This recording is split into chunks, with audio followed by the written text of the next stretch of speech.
Have you ever found yourself lying in bed at night, wide awake, as thoughts swirl through your mind like a storm you can't calm? Maybe it's replaying a conversation from earlier, worrying about what you said, or going over a dozen what-if scenarios for tomorrow. That relentless hum of overthinking feels like a heavy weight on your chest. It's exhausting, isn't it? Yet somehow, no matter how much you tell yourself to stop, the thoughts just keep coming. Overthinking has a sneaky way of stealing moments from our lives. It clutters the present with worries about the past or fears of the future.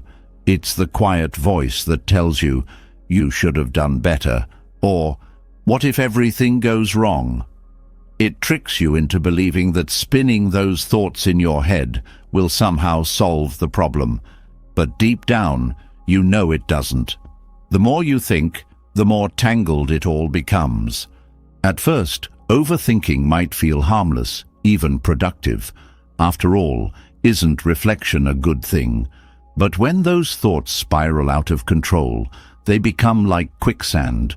The harder you try to escape, the deeper you sink.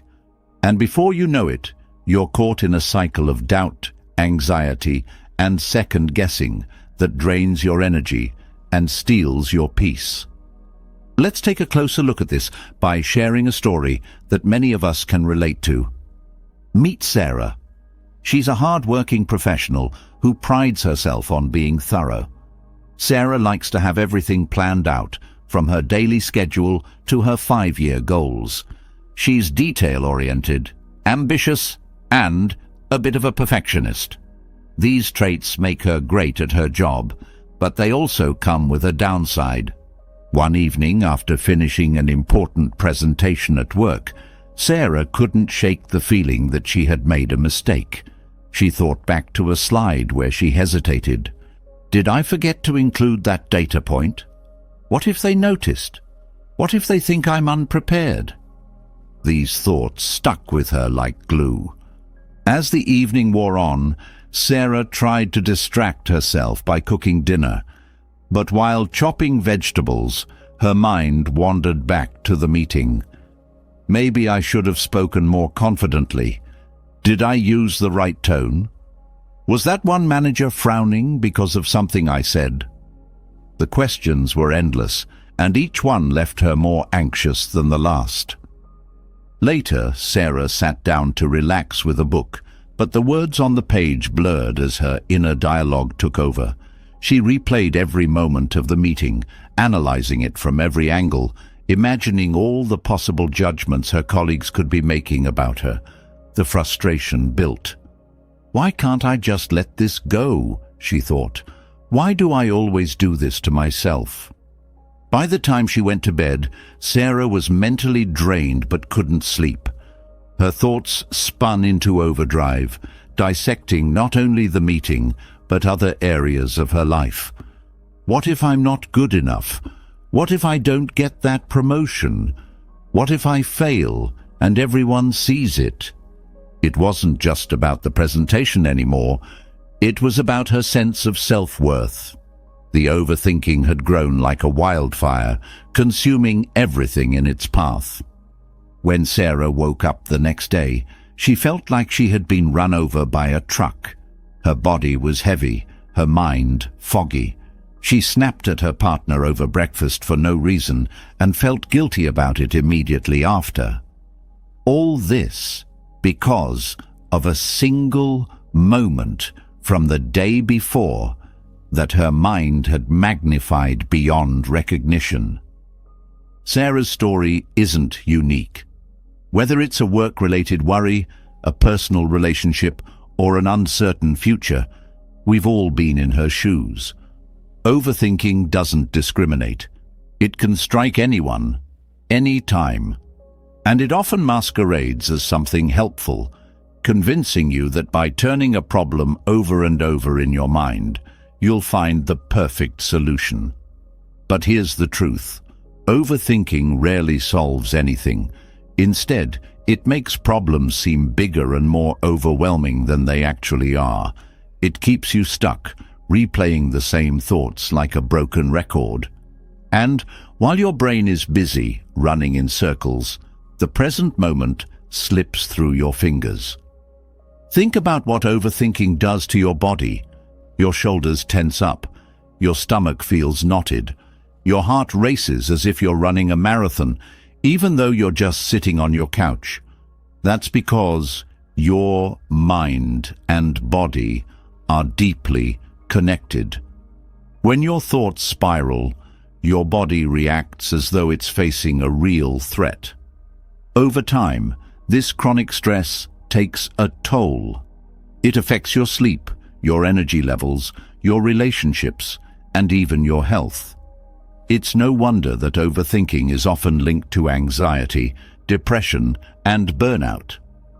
And yet, despite knowing how harmful it is, breaking free from it can feel impossible. At its core, overthinking is about control. It's an attempt to predict and prepare for every possible outcome so that nothing catches you off guard. But life doesn't work that way, does it? The future is uncertain, and no amount of thinking will change that. The more you try to control the uncontrollable, the more powerless you feel. This need for control often leads to self-criticism. You blame yourself for mistakes, both real and imagined. You replay conversations, dissecting what you should have said or done differently. You hold yourself to impossible standards, convinced that if you just tried harder, you could stop things from going wrong. But all this does is fuel the cycle of overthinking, leaving you trapped in a loop of doubt and regret. Now, here's the good news. While overthinking might feel like an unshakable habit, it's not who you are. It's just a pattern, a learned behavior that can be unlearned. And that's where we can turn to centuries-old wisdom for guidance. There's a path to breaking free from the cycle of overthinking and finding peace within. It's a path that doesn't require you to fight your thoughts or silence them forcefully. Instead, it invites you to observe them, understand them, and let them pass like clouds drifting across the sky. In the journey ahead, we'll explore practical ways to quiet the restless mind and cultivate inner calm. These practices aren't about avoiding life's challenges, but about changing how you relate to them. You'll learn how to approach your thoughts with curiosity instead of judgment, how to anchor yourself in the present moment, and how to let go of the need for control. If Sarah's story resonated with you, know that you are not alone. The struggle with overthinking is universal, but so is the ability to overcome it. By taking small, intentional steps, you can begin to reclaim your peace and live with greater clarity and freedom. And as you walk this path, you might just discover that the calm you've been searching for has been within you all along, waiting patiently for you to notice. Now, let's begin. The mind is a restless traveler, always moving, rarely stopping. Thoughts flow like a river after heavy rains, unpredictable and overwhelming. They come without warning, fill every quiet moment, and often lead us down paths we didn't intend to take. This constant mental chatter, this overthinking, can feel like an inescapable cycle, yet it's a part of being human. But what if the key to peace isn't silencing the thoughts, but understanding why they arise and how to approach them differently? Buddhism offers a profound perspective on this restless state of mind, often referred to as the monkey mind. The term paints a vivid picture of a mind that jumps erratically from one thought to another, much like a monkey swinging wildly from branch to branch. This mental restlessness, while natural, becomes a source of suffering when left unchecked. The Buddhist teachings shine a light on this phenomenon, helping us understand the true nature of overthinking and offering pathways to freedom from its grip. The monkey mind thrives on distraction and dissatisfaction. It seeks stimulation, constantly leaping from one thought to the next, rarely settling in the present moment. This restlessness is fueled by craving and aversion, two core forces that drive much of human behavior. Craving pushes us to seek pleasure and avoid pain, while aversion leads us to resist anything uncomfortable or unfamiliar. Together, they create a tug-of-war within the mind, keeping it in a state of constant turmoil. In this state, overthinking becomes a form of avoidance. Instead of being present with what is, the mind clings to the past or projects into the future. It revisits old regrets, replays conversations, or constructs elaborate scenarios that may never happen. This process feels productive at first, as though dissecting every detail will somehow lead to clarity. But over time, it becomes clear that overthinking is a trap, a self-perpetuating cycle that feeds on itself and drains our emotional energy. Buddhism teaches that this mental agitation stems from ignorance, not in the sense of lack of knowledge, but in the misunderstanding of reality. We identify with our thoughts, believing they define who we are. We cling to them, fight them, and try to control them, not realizing that thoughts are simply mental events, like clouds passing through the sky. This mistaken identification amplifies their power, turning harmless mental chatter into a source of anxiety and unease. The key to breaking free lies in observing the monkey mind without judgment. In Buddhist practice, this is often referred to as mindfulness. Instead of getting caught up in thoughts, mindfulness teaches us to watch them as an impartial observer. When a thought arises, we recognize it for what it is, a transient mental phenomenon, and let it pass without attaching to it. This simple act of awareness creates space between the thinker and the thought, allowing us to see the mind's patterns with greater clarity. This practice isn't about stopping thoughts or suppressing them. In fact, trying to force the mind into stillness often has the opposite effect, making the monkey mind even more chaotic. Instead, it's about cultivating a sense of curiosity and compassion toward our mental activity. By gently observing the flow of thoughts, we begin to understand their nature, that they arise, persist for a while, and eventually fade away. This insight reduces their intensity and weakens their hold on us. Another aspect of the monkey mind is its tendency to amplify emotions. A single negative thought can spiral into a flood of self-criticism, worry, or fear. For instance, a minor mistake at work might lead to thoughts like, "I'm so incompetent," or "What if I lose my job?" This emotional escalation is a hallmark of overthinking, and it can quickly snowball into a full-blown mental storm. Buddhism addresses this by encouraging us to stay grounded in the present moment. When the mind starts to wander into hypothetical scenarios or dwell on past mistakes, we gently guide it back to what is happening right now. This could be as simple as focusing on the sensation of the breath, the sounds around us, or the feeling of the ground beneath our feet. Anchoring ourselves in the present interrupts the cycle of overthinking and brings a sense of calm and clarity. The teachings also emphasize the impermanence of all things, including thoughts. In the heat of the moment, a troubling thought can feel overwhelming, as though it will last forever. But just as clouds dissipate and storms pass, so do our thoughts. Recognizing their transient nature helps us approach them with a sense of detachment. Instead of clinging to a thought or pushing it away, we let it come and go, trusting that it will not define us or our experience. Another valuable lesson from Buddhism is the concept of equanimity, a state of mental calmness and balance, regardless of external circumstances. Equanimity allows us to approach the monkey mind with steadiness, even when it's at its most chaotic.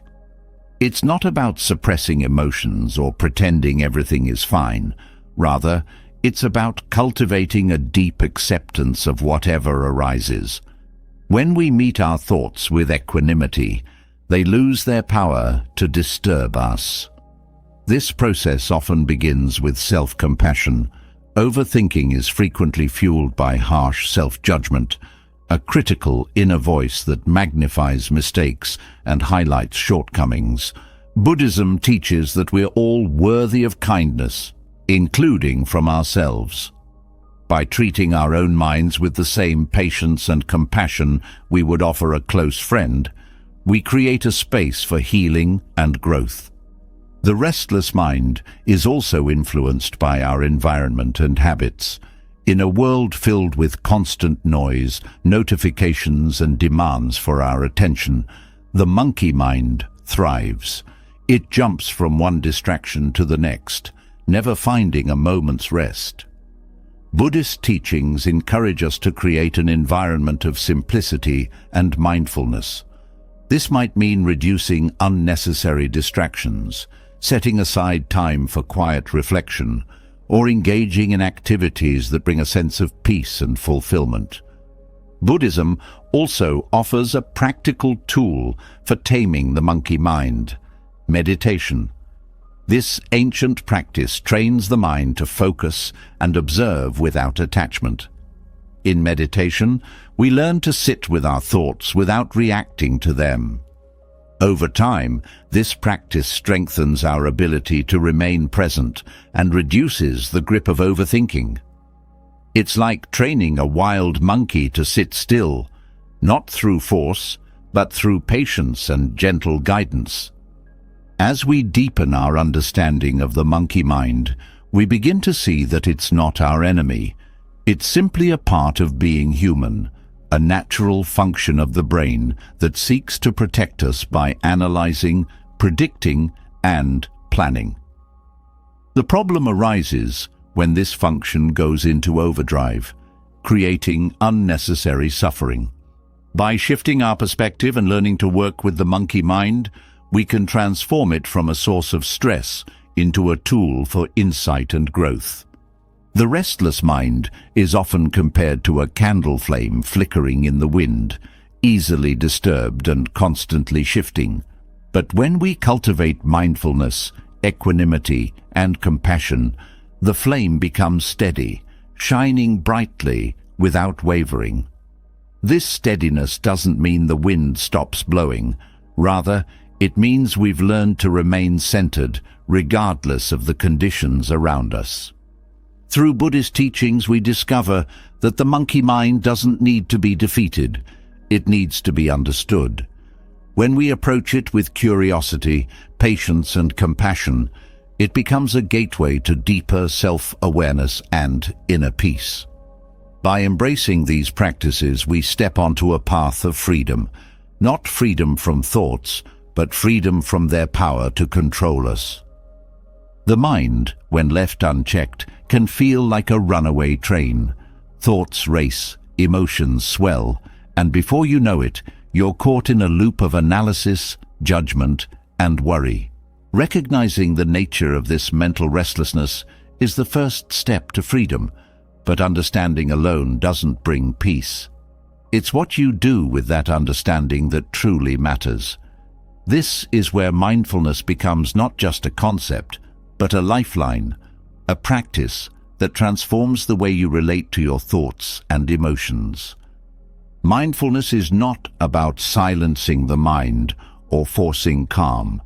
It's about learning to be with your thoughts as they are, without clinging to them or pushing them away. It invites you to observe the flow of mental activity with clarity and compassion, creating space between you and the storm inside. This practice doesn't mean you won't have difficult thoughts. Rather, it teaches you not to let those thoughts define your reality or dictate your actions. The heart of mindfulness lies in observing thoughts without judgment. It's a radical departure from the way most of us interact with our minds. Typically, when a thought arises, we react. We latch onto it, analyze it, and often spiral into a web of associated worries. For instance, a fleeting concern about an upcoming deadline might lead to thoughts about failure, fear of judgment, or doubts about your abilities. This cascade can feel overwhelming, but mindfulness interrupts the chain reaction by encouraging you to simply notice the thought without engaging with it. When you practice mindfulness, you begin to see your thoughts for what they are, passing phenomena rather than absolute truths. A thought like, "I'm not good enough," might initially feel heavy and all-encompassing, but through mindfulness, you can recognize it as just that, a thought. It doesn't have to hold power over you unless you give it that power. This recognition is liberating because it reminds you that you are not your thoughts. You are the observer of your thoughts. One of the most effective ways to cultivate this awareness is through focused attention, often centered on the breath. The breath serves as an anchor, a steady rhythm that grounds you in the present moment. When your mind starts to wander, as it inevitably will, you gently guide it back to the sensation of breathing. This act of returning to the breath again and again trains your mind to notice distractions without being swept away by them. In the beginning, this practice might feel frustrating. The mind resists stillness and clings to its habitual patterns of overthinking. But with patience, you'll start to notice subtle shifts. You might catch yourself in the middle of a thought spiral and choose to pause instead of following it deeper. This pause is powerful. It's where transformation begins. In that space between stimulus and response, you reclaim your freedom. Mindfulness also teaches you to approach your thoughts with curiosity rather than resistance. Instead of labeling a thought as good or bad, you simply observe it. Where does it come from? How does it feel in your body? What emotions accompany it? This process of inquiry softens the edges of difficult thoughts, allowing you to engage with them from a place of openness rather than fear. One of the most profound insights of mindfulness is that thoughts are not permanent. They arise, linger for a while, and eventually fade away. This impermanence is a cornerstone of Buddhist philosophy and a source of immense comfort. When you truly grasp that no thought lasts forever, you can approach even the most troubling ones with a sense of calm. They are like waves on the ocean, dynamic and ever-changing, but incapable of altering the ocean's depth and stillness. Through consistent mindfulness practice, you begin to notice patterns in your thinking. Perhaps you tend to dwell on the past or worry excessively about the future. These tendencies, once unconscious, come into clear view. With awareness, you can choose to respond differently. For example, if you catch yourself ruminating on a past mistake, mindfulness allows you to acknowledge the thought without judgment and gently redirect your focus to the present moment. This shift breaks the cycle of overthinking and restores your inner balance. Another valuable aspect of mindfulness is its ability to bring you into direct contact with your present experience. Overthinking thrives on abstraction, on stories, scenarios, and hypotheticals that pull you away from reality. Mindfulness, on the other hand, anchors you in what is real. The warmth of sunlight on your skin, the sound of birds outside your window, the rhythm of your own breath. These simple, grounding experiences remind you that peace is always available in the here and now. As you deepen your mindfulness practice, you may encounter resistance from your mind. It might tell you that this isn't working, that you're wasting your time, or that you're not doing it right. These doubts are natural, but they are just more thoughts. Treat them with the same gentle awareness you bring to everything else. Acknowledge their presence, but don't let them derail you. Mindfulness is a practice, not a performance, and every moment of awareness, no matter how small, is a step toward greater peace. One of the most transformative aspects of mindfulness is its emphasis on self-compassion. When you observe your thoughts without judgment, you cultivate a kinder relationship with yourself. Instead of berating yourself for having negative thoughts, you learn to hold space for them. This doesn't mean you indulge in self-pity or let unhelpful thoughts take over. It means you meet yourself with the understanding that being human includes moments of struggle and self-doubt. This compassion creates a foundation of inner strength that allows you to navigate life's challenges with greater ease. Mindfulness also extends beyond formal practice into everyday life. It's not just about sitting in meditation. It's about bringing a mindful presence to all that you do. Whether you're washing dishes, walking to work, or having a conversation, you can practice being fully present. This doesn't require extra time or effort, just a shift in focus. By paying attention to the details of your experience, you transform mundane moments into opportunities for connection and clarity. Another powerful benefit of mindfulness is its impact on emotional regulation. Overthinking often intensifies emotions, turning a passing feeling into a prolonged state of distress. Mindfulness helps you recognize emotions as they arise and gives you the tools to respond skillfully. Instead of reacting impulsively, you can pause, breathe, and choose a response that aligns with your values. This approach not only reduces emotional reactivity, but also strengthens your ability to stay centered in the face of adversity. Over time, mindfulness reshapes your relationship with uncertainty. Much of overthinking stems from a fear of the unknown, a desire to predict and control outcomes. Mindfulness teaches you to embrace uncertainty with grace, recognizing it as an inherent part of life. This doesn't mean you stop planning or preparing for the future. It means you let go of the need to have all the answers. By accepting the fluid nature of life, you free yourself from the mental strain of trying to control what cannot be controlled. The journey of mindfulness is not linear. There will be moments of clarity and moments of struggle, but each step along the way is meaningful. As you continue to observe your thoughts without judgment, you cultivate a deeper sense of presence, resilience, and inner peace. The mind may always have its restless tendencies, but through mindfulness, you learn to navigate its currents with wisdom and compassion, finding stillness even amidst the chaos. The mind, restless as it is, often drags us into two places where we cannot truly live: the past and the future. These are the spaces where overthinking thrives. Thoughts linger on regrets, missed opportunities, and things that cannot be changed. Or they leap forward to uncertainties, anxieties, and endless what-ifs. What's left behind in this constant tug-of-war is the present moment, the only place where life actually unfolds. Yet, it's often the hardest place to stay.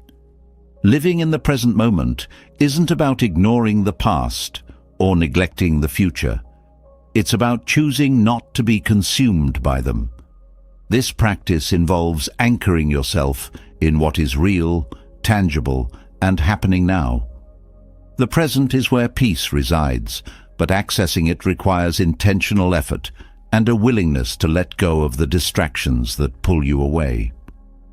The first step to anchoring yourself in the present is cultivating awareness of where your mind tends to wander. Often, people don't even realize how much time they spend revisiting the past or worrying about the future. This habitual drifting happens automatically, like a reflex. By becoming more aware of these mental patterns, you gain the power to redirect your focus back to the present. Awareness is the foundation. It's what brings clarity to where your thoughts are taking you. One technique for staying grounded in the present is using your senses as an anchor. The body is always in the now, even when the mind is elsewhere. Tuning into sensations, like the feeling of your breath, the texture of an object in your hand, or the sounds in your environment, pulls you back to the immediacy of your experience. These sensory details are simple, yet powerful reminders that the present moment is rich and alive, even if your thoughts try to convince you otherwise. Another effective practice is identifying when you're caught in the grip of rumination or worry.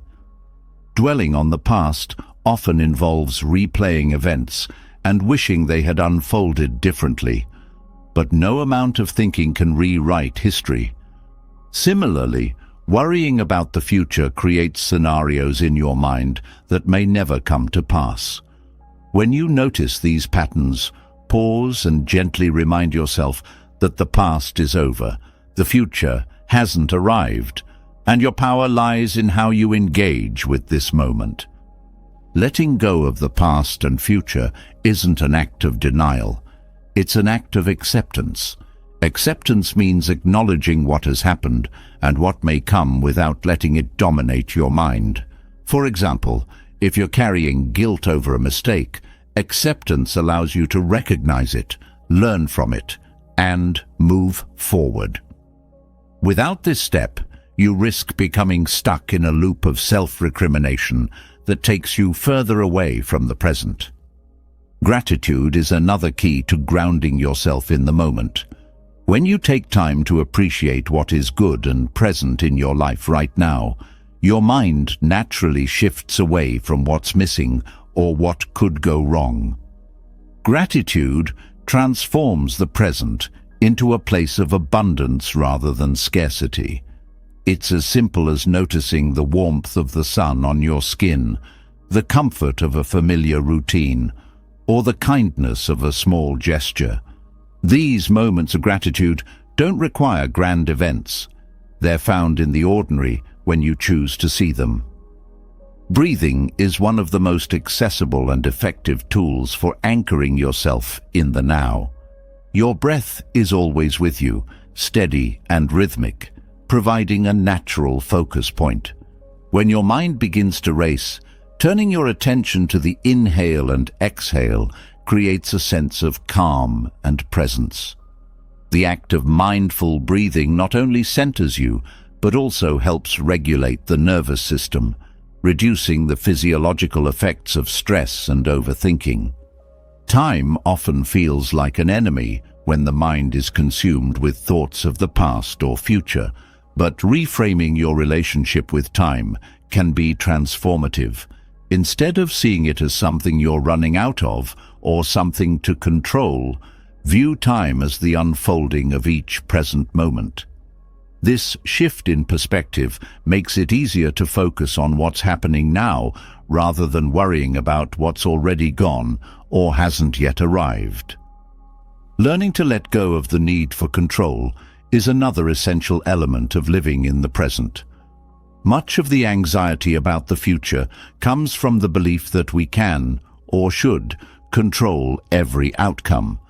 But control is an illusion.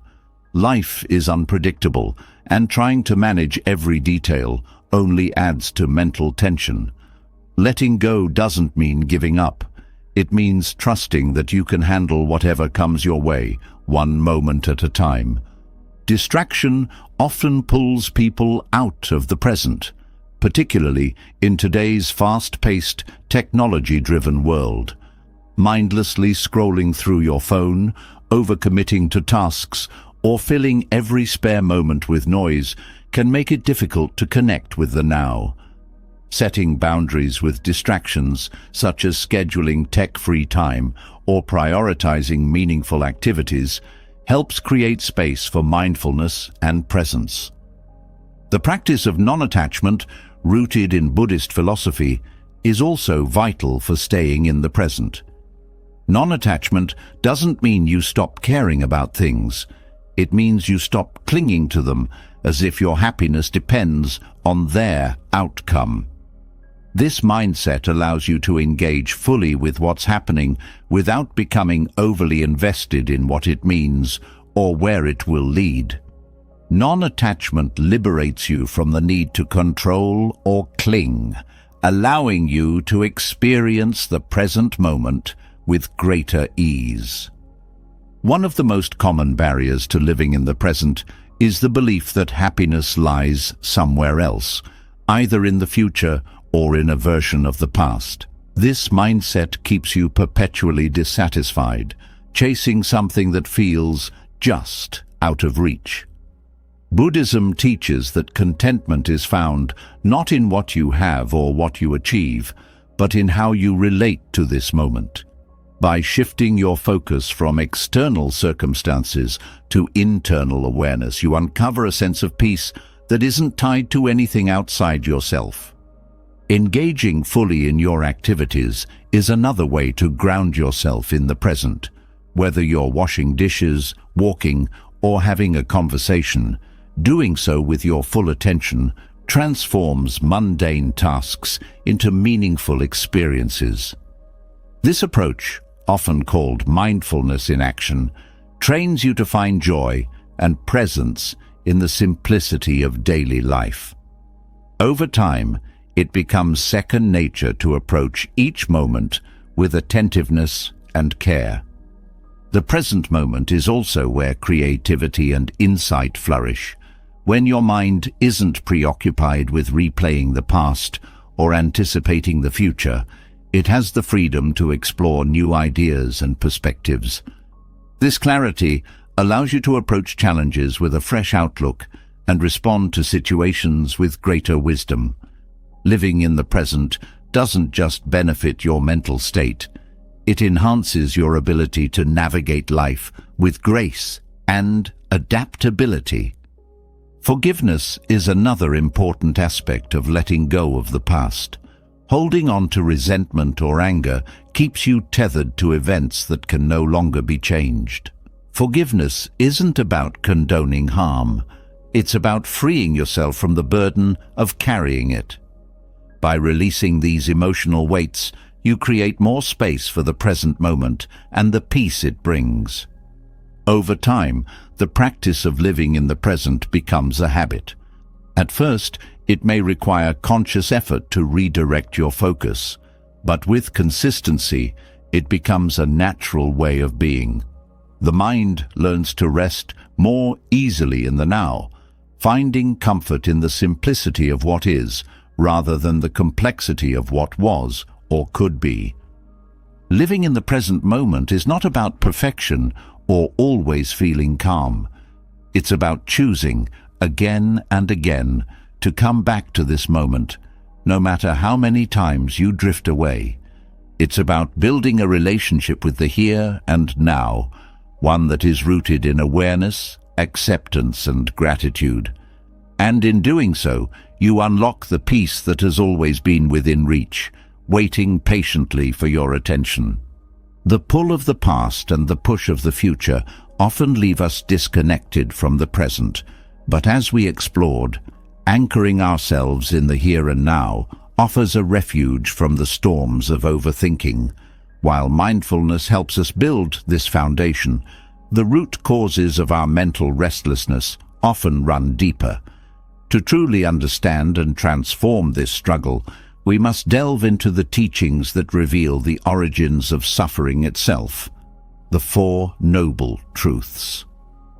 These timeless insights hold the key to understanding why overthinking takes hold and how liberation from its grasp is possible. The Four Noble Truths begin with a universal reality. Suffering, or dukkha, is an inevitable part of life. This isn't a bleak perspective, but a truthful acknowledgement of the human condition. Overthinking is one of the many ways this suffering manifests. The mind, restless and unsatisfied, fixates on what it cannot change or control. Thoughts about the past breed regret, while those about the future cultivate anxiety. At the core, this cycle reflects an inability to accept life's imperfections, fueling a sense of unease that only grows as the mind continues its restless spiraling. The second noble truth identifies the root of this suffering, craving or tanha. This isn't limited to physical desires. It extends to our mental patterns. The mind craves clarity, resolution, and certainty. But life rarely provides these in the ways we expect. Overthinking feeds on this craving. The mind clings to thoughts, dissecting and analyzing them, believing that somewhere within lies the solution. This craving creates attachment, making thoughts feel heavier and more significant than they are. Instead of flowing freely, they stick, turning into burdens we carry endlessly. This clinging is a form of resistance. The mind resists the idea that not everything can be solved, that some questions will remain unanswered. Overthinking thrives in this resistance, pulling us deeper into its grip. However, the second noble truth offers clarity. The root of the problem isn't the thoughts themselves, but the mind's attachment to them. When we begin to see this attachment clearly, we can start loosening its hold. The third noble truth is a beacon of hope. Suffering can cease. This cessation doesn't mean life becomes perfect or free from challenges. Rather, it signifies the possibility of freedom from the cycle of craving and attachment. When the mind lets go of its need to control, to know, to fix, it finds peace. Thoughts lose their power to overwhelm, and overthinking no longer dominates our mental landscape. This freedom isn't something distant or unattainable. It begins the moment we choose to let go of the need to wrestle with every thought. The path to this liberation is outlined in the fourth noble truth, the Eightfold Path. This path isn't just a guide for philosophical reflection. It's a practical framework for transforming how we live and think. It begins with right view, the understanding that life is impermanent and interconnected. Overthinking often distorts our perception, making problems seem larger or more dire than they are. Right view helps us see clearly, cutting through the fog of mental noise to focus on what truly matters. Right intention follows, emphasizing the importance of setting a direction for the mind. This isn't about forcing ourselves to stop overthinking, but about nurturing an inner resolve to seek clarity and peace. Intention acts as the compass guiding the mind away from unproductive mental loops and toward constructive, calming practices. It's a gentle but firm reminder of the direction we wish to take. Right speech applies mindfulness to the way we communicate, both internally and externally. Overthinking often spills into our words, leading to over-explaining, rehashing, or speaking impulsively. Practicing right speech means speaking with purpose, clarity, and kindness. This reduces the mental chaos that arises when we replay conversations or worry about how we're perceived. Right action and right livelihood extend this mindfulness to our choices and daily lives. When our actions align with our values, the mind feels more at ease. Overthinking often stems from internal conflict, when what we do doesn't reflect what we believe. Living authentically reduces this dissonance, allowing the mind to rest more easily. Right effort is one of the most transformative elements of the path, especially for those prone to overthinking. It involves consciously redirecting the mind from unwholesome habits to wholesome ones. Overthinking feeds on energy and attention. By intentionally focusing on practices that cultivate peace, such as gratitude or acts of kindness, we weaken the patterns that sustain overthinking. Right mindfulness, as explored earlier, is the practice of observing thoughts without judgment.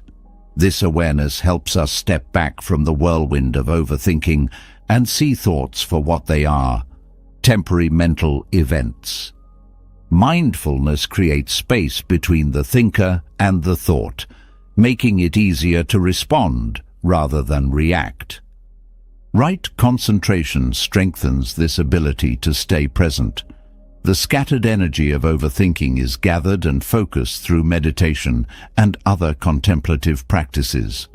Concentration trains the mind to rest in stillness, even in the face of uncertainty. This calm focus acts as a counterbalance to the restless nature of overthinking, providing a stable foundation for peace. Together, the Four Noble Truths and the Eightfold Path provide a profound framework for understanding and overcoming overthinking. They teach us that the mind's tendency to cling, resist, and crave lies at the heart of mental suffering. By shifting our relationship with these habits, we uncover a deeper capacity for clarity and freedom. Overthinking becomes not an insurmountable problem, but an opportunity to practice awareness, letting go, and compassion. This journey isn't about eradicating thoughts or achieving a perfect state of mind. It's about learning to live with the mind as it is, while steadily cultivating the tools to navigate its challenges with wisdom.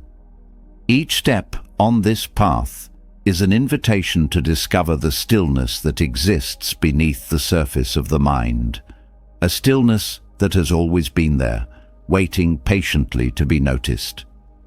Recognizing the root causes of overthinking through the lens of the Four Noble Truths opens a door to profound insight. However, understanding alone isn't enough to dissolve the grip of repetitive and negative thoughts. The next step is learning to loosen that grip, to practice non-attachment and cultivate the art of letting go. This isn't about dismissing your thoughts or forcing them away, but about changing how you hold them. Thoughts, like fleeting clouds, are not meant to be clung to. Yet, the mind often treats them as if they were solid and permanent. Learning to release this attachment brings a profound sense of mental freedom. Attachment to thoughts stems from identification. When a thought arises, the mind often assumes ownership. This is my thought, or this thought defines me. Negative thoughts in particular can feel deeply personal, as if they reveal something essential about who we are. This identification fuels overthinking because it creates a need to resolve or control the thought. Letting go begins with recognizing that thoughts are not who you are. They are events in the mind, passing through like waves on an ocean. They have no inherent power beyond what you give them. One of the most significant steps in practicing non-attachment is learning to observe your thoughts as an impartial witness. Instead of engaging with a thought, you simply notice it. Where does it come from? How does it make you feel? Does it linger, or does it fade quickly? This process of observation creates space between you and the thought, weakening its intensity. It's like standing on a riverbank watching the current flow by, rather than jumping into the water and being carried away. Releasing attachment doesn't mean ignoring your thoughts or pretending they don't exist. It means acknowledging them without judgment. Often, the act of labeling a thought, "This is a worry," or "This is self-doubt," is enough to reduce its grip. Labeling helps you see the thought for what it is, rather than being swept up in its narrative. This small act of mindfulness interrupts the cycle of overthinking and brings clarity. Negative thoughts often carry an emotional charge, which makes them difficult to let go of. The mind clings to them in an attempt to resolve the accompanying feelings, but this only deepens the attachment. One way to release this emotional charge is through compassionate self-awareness. Instead of criticizing yourself for having negative thoughts, approach them with kindness. Remind yourself that these thoughts are natural, a product of the mind's tendency to overanalyze. Self-compassion softens the inner dialogue, making it easier to let go. Another key aspect of non-attachment is understanding impermanence. No thought, no matter how intense or persistent, lasts forever. When you observe your thoughts with this awareness, you realize that they will pass on their own if you don't feed them with attention. Clinging to a thought prolongs its lifespan, while letting it be allows it to dissolve naturally. This understanding brings a sense of relief, as you no longer feel the need to fight or control your mental patterns. Breathing is a powerful tool for practicing non-attachment. When a thought arises, instead of engaging with it, shift your focus to the sensation of your breath. The steady rhythm of breathing anchors you in the present moment and provides a neutral point of focus. Each exhale becomes an opportunity to release tension and let go of the thought's grip. Over time, this practice trains your mind to respond to thoughts with calm detachment rather than reactive engagement. Letting go also involves surrendering the need for certainty. Many thoughts arise from the mind's desire to predict, control, or understand the future. This craving for certainty creates a cycle of overthinking, as the mind seeks answers that may not exist. Non-attachment means accepting that some questions will remain unanswered and that uncertainty is a natural part of life. This acceptance is not resignation. It's freedom from the exhausting need to control what cannot be controlled. The stories we tell ourselves about our thoughts often reinforce attachment. For example, a fleeting worry might spiral into a larger narrative. I always mess up, or things never work out for me. These narratives give thoughts more weight than they deserve, turning them into self-fulfilling prophecies. Practicing non-attachment involves questioning these stories. Are they true, or are they assumptions based on past experiences? By challenging these narratives, you loosen their hold and create space for new perspectives. Engaging in physical activities that require focus can also help shift your relationship with your thoughts. Activities like yoga, running, or even gardening ground you in your body and the present moment, reducing the mental chatter that fuels attachment. Physical movement channels energy away from overthinking and into action, creating a natural release for pent-up tension. Visualization is another technique for practicing non-attachment. You might picture your thoughts as leaves floating down a stream, clouds drifting across the sky, or balloons rising into the air. These visualizations help you internalize the concept of letting go, reinforcing the idea that thoughts are transient and not something to hold on to.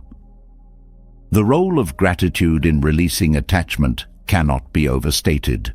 When you focus on what you're grateful for, your mind shifts away from negative thought patterns. Gratitude helps you see the bigger picture, putting individual thoughts into perspective. This broader view makes it easier to let go of thoughts that no longer serve you, as they feel less significant in the context of your overall well-being. Detaching from thoughts also means letting go of the need for perfection. The mind often clings to ideals, how things should be, how you should feel, or how others should act. These expectations create frustration and disappointment when reality doesn't align with them. Non-attachment involves embracing imperfection and accepting life as it is. This acceptance reduces mental resistance and creates space for peace. Non-attachment requires consistency and patience. The mind has been conditioned to cling to thoughts for years, even decades. Undoing this habit takes time, but each moment of awareness is a step toward freedom. Celebrate small victories, like catching yourself in the act of overthinking and choosing to let go. These moments build confidence and reinforce your ability to release what no longer serves you. This practice is not about detaching from life or becoming indifferent.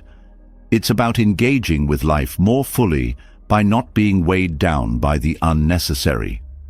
When you let go of attachment to thoughts, you make room for clarity, creativity, and connection.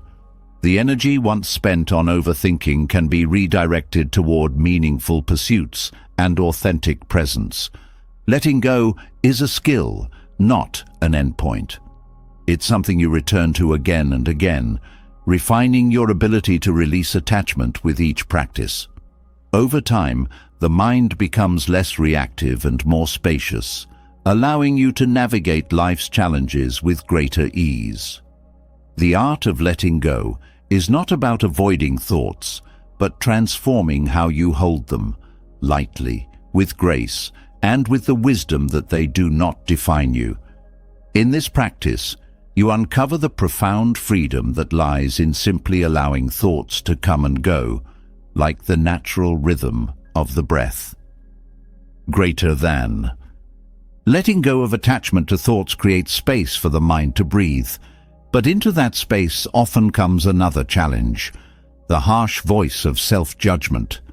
This inner critic, relentless and unforgiving, thrives in the quiet moments left behind when overthinking fades. It questions your worth, points out your flaws, and keeps you trapped in cycles of doubt. Yet there is an antidote, a balm that soothes this inner harshness: self-compassion. When you learn to treat yourself with the same kindness and understanding you would offer a dear friend, you break the cycle of judgment that fuels overthinking. Self-compassion begins with recognizing that suffering is a shared human experience. The critical voice in your mind often convinces you that you're alone in your struggles, amplifying feelings of inadequacy. But every person wrestles with their own doubts and insecurities. This universal truth doesn't diminish your pain, but places it within the broader context of being human. When you acknowledge this connection, you soften the isolating grip of self-judgment and open the door to understanding. The inner critic thrives on perfectionism. It sets impossible standards and chastises you for falling short. When you don't meet its expectations, it tells you that you're not enough, not smart enough, capable enough, or worthy enough. Self-compassion challenges this perfectionism by reminding you that growth comes through imperfection. Mistakes aren't failures, they're opportunities to learn. By reframing setbacks as part of your journey, you disarm the inner critic and allow self-kindness to take its place. One of the most effective ways to cultivate self-compassion is through mindful awareness of your thoughts and emotions. The inner critic often operates in the background, unnoticed but powerful. When you bring it into conscious awareness, you gain the ability to question its validity. Is the criticism fair? Is it constructive? Often you'll find that the harshness of your inner voice is disproportionate to the situation. Recognizing this helps you respond with understanding rather than self-punishment. Language plays a critical role in how you relate to yourself. The words you use in your inner dialogue shape your emotional state and influence your actions. Instead of berating yourself for a perceived failure, try speaking to yourself with kindness. Replace phrases like, "I can't believe I messed up again," with, "I did my best in a tough situation." This shift in tone doesn't ignore reality, but approaches it with gentleness, reducing the mental tension that fuels overthinking. Self-compassion also involves creating boundaries with your inner critic. Just as you wouldn't let someone else speak to you cruelly, you can choose not to tolerate cruelty from yourself. This doesn't mean suppressing critical thoughts, but acknowledging them without giving them control. When the inner critic speaks, respond with a mental boundary. I hear you, but I'm choosing not to engage with that right now. This simple practice reinforces your authority over your inner dialogue. Your relationship with yourself is shaped by your past experiences, particularly those involving failure or rejection. The inner critic often uses these moments as evidence against your worth, replaying them in your mind to keep you stuck. Self-compassion involves revisiting these memories with a new perspective. Instead of focusing on what went wrong, reflect on what you've learned and how you've grown. This practice transforms painful experiences into sources of wisdom and resilience. Embracing self-compassion doesn't mean ignoring accountability.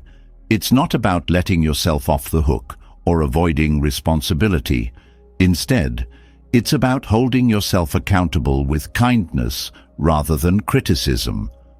When you approach mistakes with curiosity instead of judgment, you create space for improvement without the burden of shame.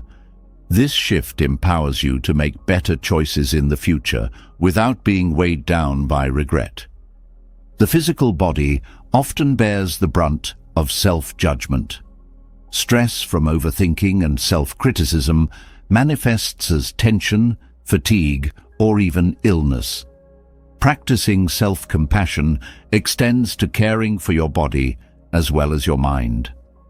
This might mean prioritizing rest, nourishing yourself with healthy food, or engaging in activities that bring you joy. Treating your body with kindness reinforces the message that you are deserving of care and respect. The practice of gratitude intersects beautifully with self-compassion. When you focus on what you appreciate about yourself, you counteract the negativity of the inner critic. Gratitude isn't about ignoring areas for growth, but about balancing self-awareness with self-appreciation. Take time to acknowledge your strengths, achievements, and the qualities that make you unique. This practice builds a foundation of self-worth that helps you navigate challenges with greater confidence. Mindfulness plays a central role in cultivating self-compassion. When you observe your thoughts and feelings without judgment, you create a safe space for emotional exploration. This non-judgmental awareness allows you to sit with discomfort without adding layers of criticism or shame. Over time, mindfulness teaches you to approach your inner world with curiosity and kindness, strengthening your ability to respond to challenges with resilience. The concept of self-forgiveness is another cornerstone of self-compassion. Holding on to guilt or regret weighs heavily on the mind, keeping you trapped in cycles of self-judgment. Forgiveness doesn't mean condoning harmful actions. It means releasing the emotional grip they have on you. By forgiving yourself, you free up mental and emotional energy to focus on growth and healing. Relationships often reflect your relationship with yourself. When you're harsh and critical internally, it's easier to project that negativity onto others. Conversely, cultivating self-compassion enhances your ability to empathize and connect. When you treat yourself with kindness, you model that behavior in your interactions, fostering deeper and more supportive relationships. This interconnectedness reinforces the importance of self-compassion not just for your well-being, but for the well-being of those around you. Self-compassion requires patience and practice. The habits of self-judgment and criticism are deeply ingrained and won't change overnight. Start small, with simple acts of kindness toward yourself, a moment of rest, a word of encouragement, or a mindful pause when the inner critic arises. Each act strengthens the habit of self-compassion, gradually replacing the harshness of self-judgment with the warmth of understanding. The benefits of self-compassion extend far beyond easing overthinking. It cultivates a sense of inner peace and stability, allowing you to face life's uncertainties with greater courage. It builds resilience, helping you bounce back from setbacks without losing confidence in your ability to grow. And it deepens your connection to yourself, fostering a relationship of trust and kindness that supports you in every aspect of life. Breaking the cycle of self-judgment isn't about erasing the inner critic entirely, but about transforming your relationship with it. When you meet self-criticism with compassion, you take its power away. You remind yourself that you are human, imperfect, and worthy of kindness, regardless of your flaws. In this space of understanding, overthinking loses its fuel, and you find the freedom to live with greater clarity and purpose. Self-compassion quiets the inner critic and creates space for emotional balance, but sustaining that harmony often feels like walking a tightrope. On one side lies the risk of overthinking, a constant need to analyze and control. On the other, the temptation to disengage entirely, letting apathy take over as a form of self-protection. Both extremes lead to disconnection from yourself, from the present, and from peace. Buddhism offers a way to navigate this tension through the principle of the middle way, a practice of balance that nurtures both clarity and calm without falling into the traps of rigidity or avoidance. The middle way is not about compromise, but alignment. It teaches that neither indulgence nor suppression leads to lasting peace. Overthinking arises when the mind leans too heavily into rational thought, attempting to solve or control everything through relentless analysis. Apathy, on the other hand, is the withdrawal that happens when the effort becomes overwhelming. The middle way invites you to find a space where you engage with life thoughtfully, but without becoming consumed by it, a state where rationality serves you rather than controls you. One of the keys to the middle way is recognizing the interplay between your thoughts and emotions. Overthinking often tries to solve emotional discomfort through logic, as if organizing your thoughts could untangle your feelings.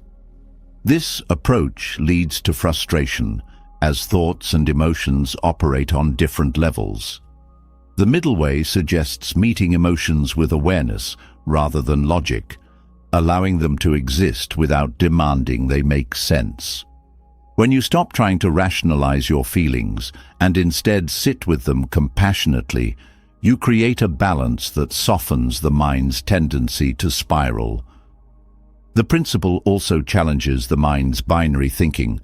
Overthinking thrives on all-or-nothing perspectives, success or failure, right or wrong, certainty or chaos.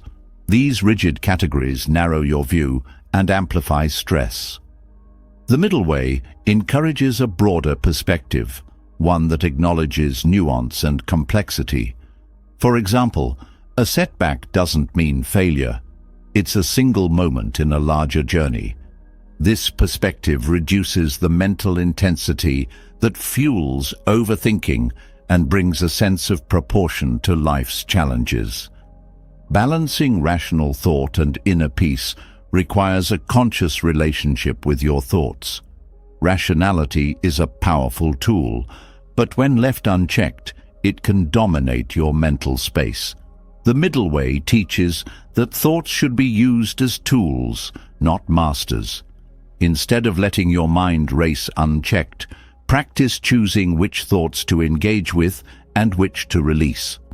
This discernment transforms your thinking from an uncontrollable flood into a steady, manageable stream. Another aspect of the middle way is its focus on intentional action. Overthinking often keeps you stuck in your head, delaying decisions out of fear or uncertainty. Apathy, conversely, leads to inaction because effort feels pointless. The middle way advocates for thoughtful, deliberate steps forward. It's not about knowing the full path before you begin, but about taking one step at a time with mindfulness and purpose. This approach brings clarity to decision-making, reducing the mental clutter of excessive planning or avoidance. Equally important is the practice of letting go of extremes in your expectations. Perfectionism feeds overthinking, while resignation feeds apathy. The middle way teaches that balance lies in embracing imperfection as part of life. Instead of striving for flawlessness, focus on growth and learning. This mindset not only reduces the pressure to overanalyze, but also nurtures self-compassion as you come to accept yourself and your circumstances as works in progress. Engaging fully with the present moment is another cornerstone of the middle way. Overthinking pulls you into the future, while apathy keeps you disconnected from the present. Finding balance means grounding yourself in the here and now. Mindfulness practices, like focusing on your breath or observing your surroundings, help anchor you to what is real and immediate. This presence reduces the mind's tendency to wander into extremes, creating a steadiness that supports both thought and peace. The middle way also encourages you to examine the sources of your thoughts and actions. Overthinking often stems from fear of failure, rejection, or uncertainty. Apathy, meanwhile, can arise from hopelessness or exhaustion. By bringing these underlying emotions into awareness, you can address them directly rather than reacting unconsciously. For example, if fear is driving your overthinking, you might explore what you're afraid of losing or failing at. This insight helps you approach the situation with wisdom and intention, rather than letting fear dictate your actions. Practicing gratitude aligns naturally with the middle way, as it shifts your focus from what's missing to what's present. Overthinking often fixates on problems, while apathy sees little worth celebrating. Gratitude bridges this gap, reminding you of life's richness and fostering a balanced outlook. It encourages you to engage with life positively, reducing both the mental strain of overanalyzing and the detachment of disengagement. Balance also involves setting healthy boundaries with yourself and others. Overthinking can lead to overcommitment, as the mind convinces you that doing more will solve your worries. Apathy, on the other hand, can result in withdrawal from responsibilities and relationships. The middle way helps you identify what's truly important and where your energy is best spent.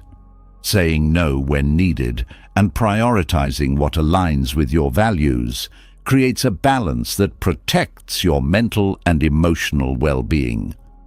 Your relationship with time also plays a role in achieving balance. Overthinking often stems from trying to control the future, while apathy can reflect a resignation to time slipping away. The middle way invites you to view time as a flow, engaging fully with each moment without clinging to the past or rushing toward the future. This perspective reduces the urgency and anxiety that fuel overthinking, while restoring a sense of purpose that counters apathy. Forgiveness is another practice that supports balance. Whether it's forgiving yourself for past mistakes or others for perceived wrongs, letting go of resentment lightens the mental load. Overthinking often revisits grievances, trying to rewrite the past, while apathy avoids addressing them altogether. Forgiveness frees you from both extremes, allowing you to move forward with clarity and ease. Physical well-being is deeply connected to mental balance.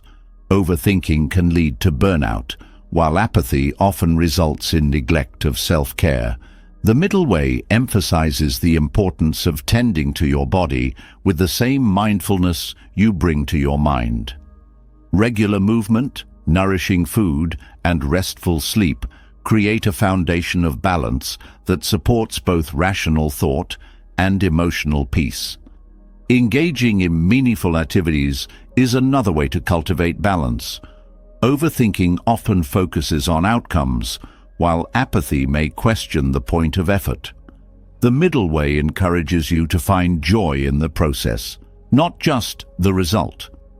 Whether it's a creative project, a hobby, or a conversation, focusing on the experience itself brings a sense of fulfillment that transcends extremes.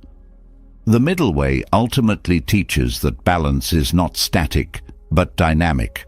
Life is constantly changing, and so is your mental state.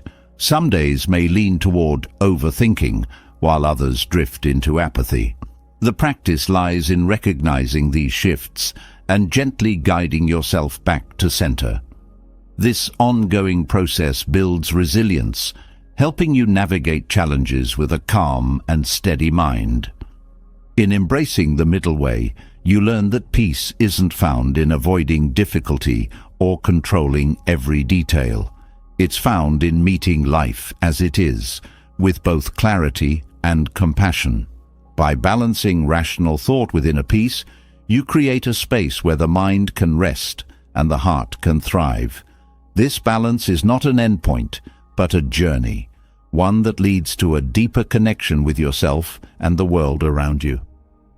Finding balance through the middle way brings steadiness to the mind. Yet even with this harmony, moments of overwhelm can arise.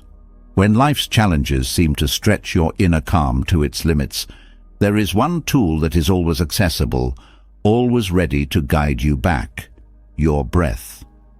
Often overlooked, breathing is not only essential for survival, but a profound bridge between your body and mind. Harnessing its power through mindful practice can transform how you navigate overthinking, stress, and emotional turmoil.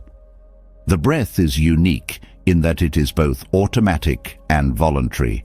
While it functions without conscious effort, it can also be intentionally controlled. This dual nature makes it an extraordinary anchor for clarity. When overthinking clouds the mind or stress tightens the body, focusing on the breath creates a pathway back to the present moment. Unlike thoughts, which often pull you in many directions, the breath is a constant, steady, neutral, and grounding.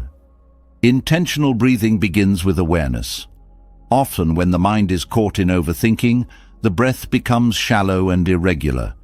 This shallow breathing reinforces stress, creating a feedback loop that heightens anxiety and mental clutter. By simply noticing the quality of your breath, you take the first step toward breaking this cycle. Are you breathing deeply or barely drawing in air? Is your breath rapid or slow? Awareness alone starts to shift your focus, pulling you away from spiraling thoughts and into the physical reality of the present. Deep breathing is one of the simplest yet most effective techniques for calming the mind. When you take slow, deliberate breaths, you activate the parasympathetic nervous system, often referred to as the rest and digest system. This reduces the physiological effects of stress, such as a racing heart or tense muscles, and signals to your mind that it is safe to let go. As your body relaxes, your mind naturally begins to follow.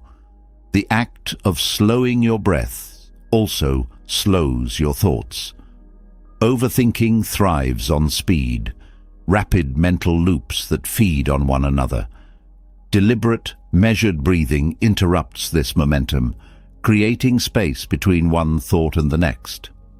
In this space, clarity emerges. You may find that a problem that seemed overwhelming a moment ago now feels more manageable, simply because your mind has been given the chance to pause and reset.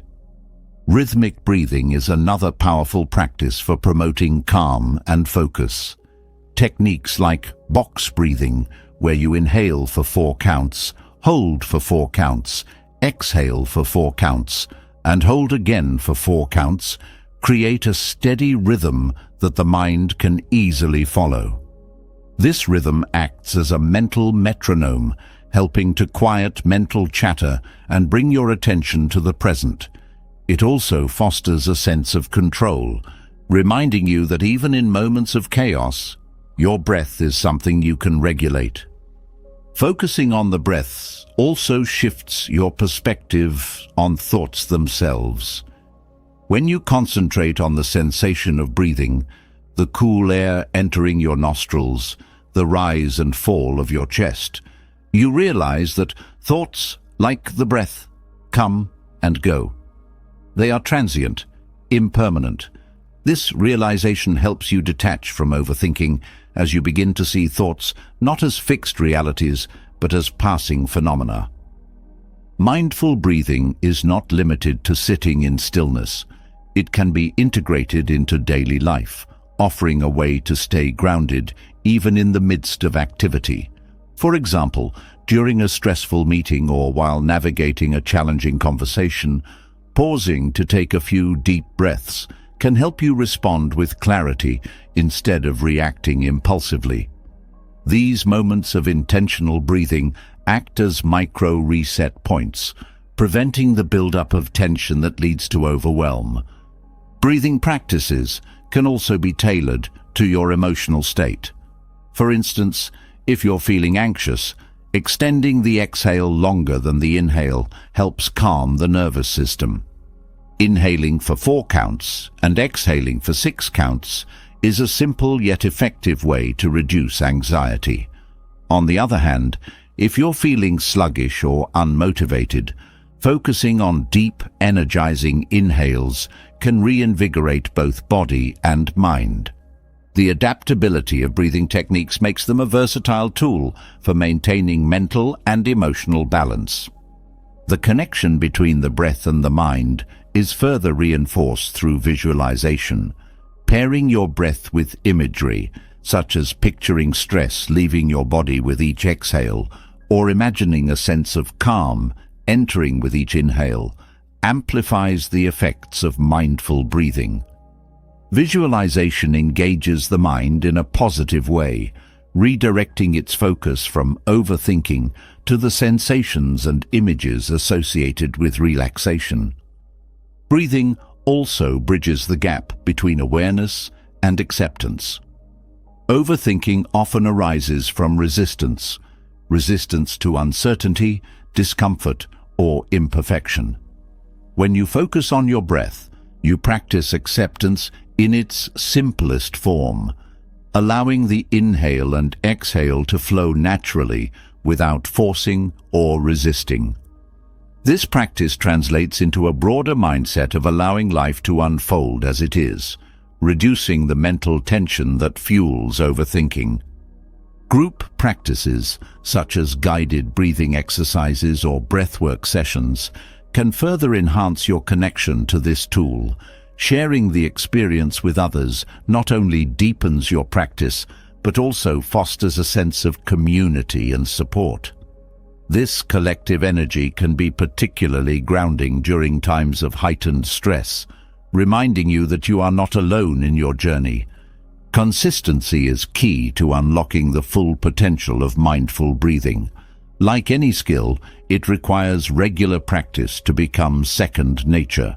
Setting aside a few minutes each day to focus on your breath builds a habit of mindfulness that carries over into the rest of your life.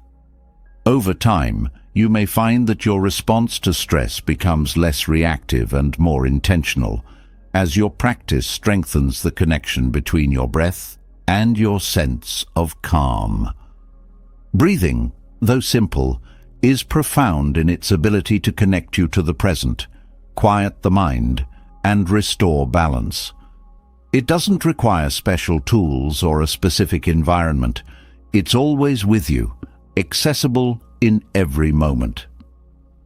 By cultivating a relationship with your breath, you not only interrupt the patterns of overthinking, but also create a foundation for lasting peace and clarity.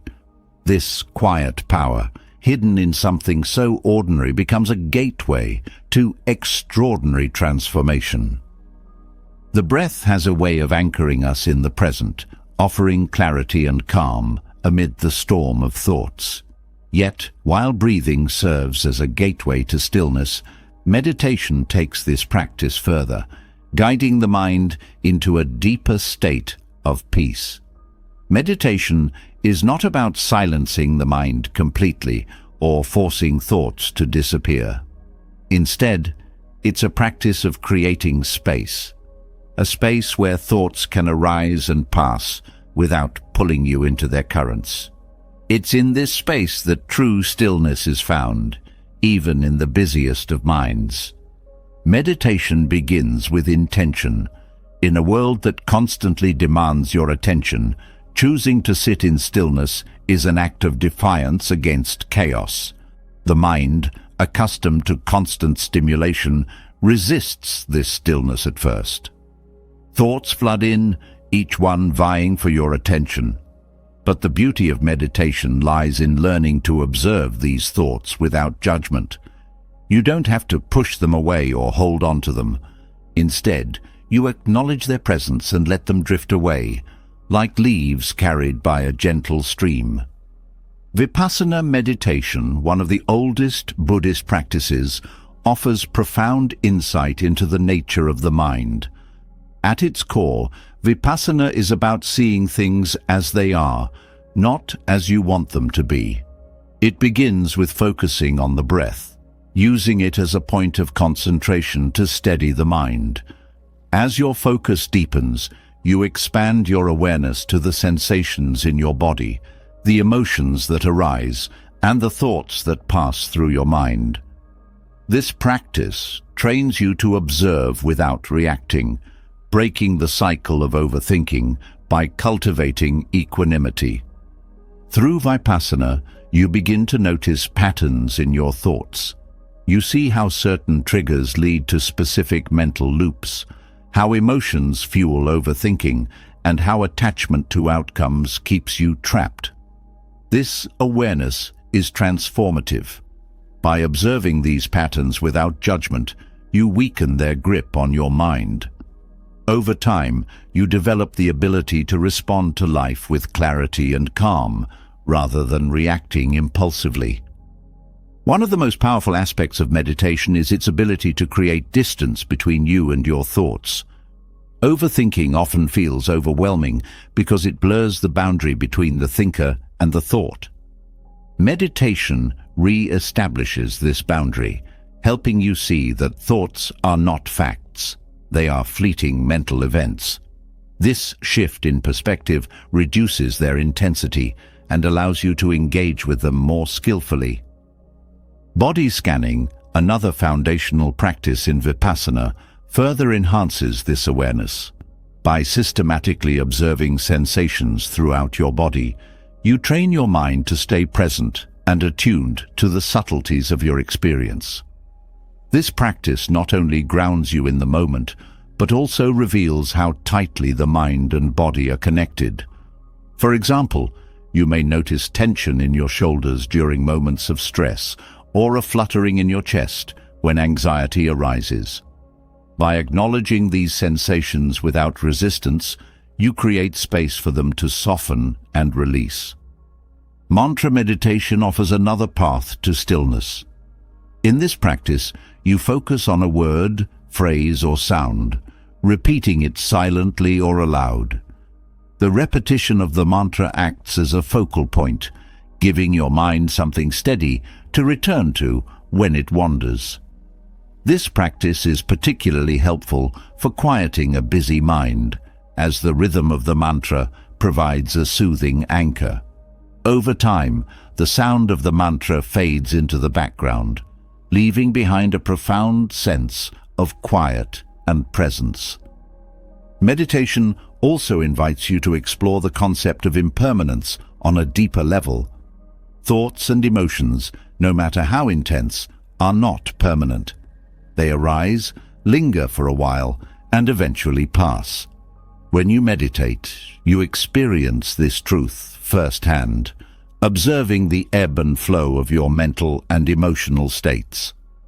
This awareness helps you detach from overthinking, as you realize that even the most troubling thoughts are temporary and do not define you.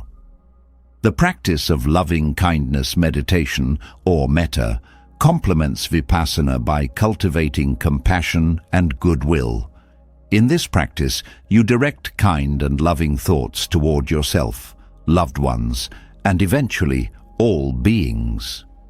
This shift from self-criticism to self-compassion quiets the inner critic that often fuels overthinking. It also fosters a sense of connection and empathy, helping you navigate relationships with greater ease and understanding. Meditation is not about achieving perfection or eliminating thoughts entirely. It's about creating a relationship with your mind that is grounded in curiosity and kindness. This approach transforms overthinking from a source of frustration into an opportunity for growth. Each thought becomes a teacher, revealing something about your habits, fears, or desires. With this mindset, even moments of mental restlessness hold value. Consistency is essential to deepening your meditation practice. Just as physical fitness requires regular exercise, mental clarity requires regular meditation. Start with just a few minutes a day, gradually increasing the duration as your practice develops. The key is to approach it with patience and commitment, understanding that progress is not always linear. Some days your mind will feel calm and focused, other days it will feel restless and scattered. Both experiences are valuable, as they teach you to accept the mind as it is. Meditation also extends beyond the cushion or mat. The stillness you cultivate during formal practice begins to ripple into your daily life. You find yourself responding to challenges with greater composure, listening more deeply in conversations, and noticing the beauty in ordinary moments. This integration of meditation into daily living transforms it from a practice into a way of being. The benefits of meditation are not limited to the mind. Studies have shown that regular meditation reduces stress, improves sleep, lowers blood pressure, and boosts overall well-being. These physical effects reflect the mind-body connection, reminding you that caring for your mental health also supports your physical health. Meditation becomes a holistic practice, nourishing every aspect of your being. Group meditation sessions offer a unique opportunity to deepen your practice. The collective energy of a group can be profoundly grounding, creating a supportive environment where stillness feels more accessible.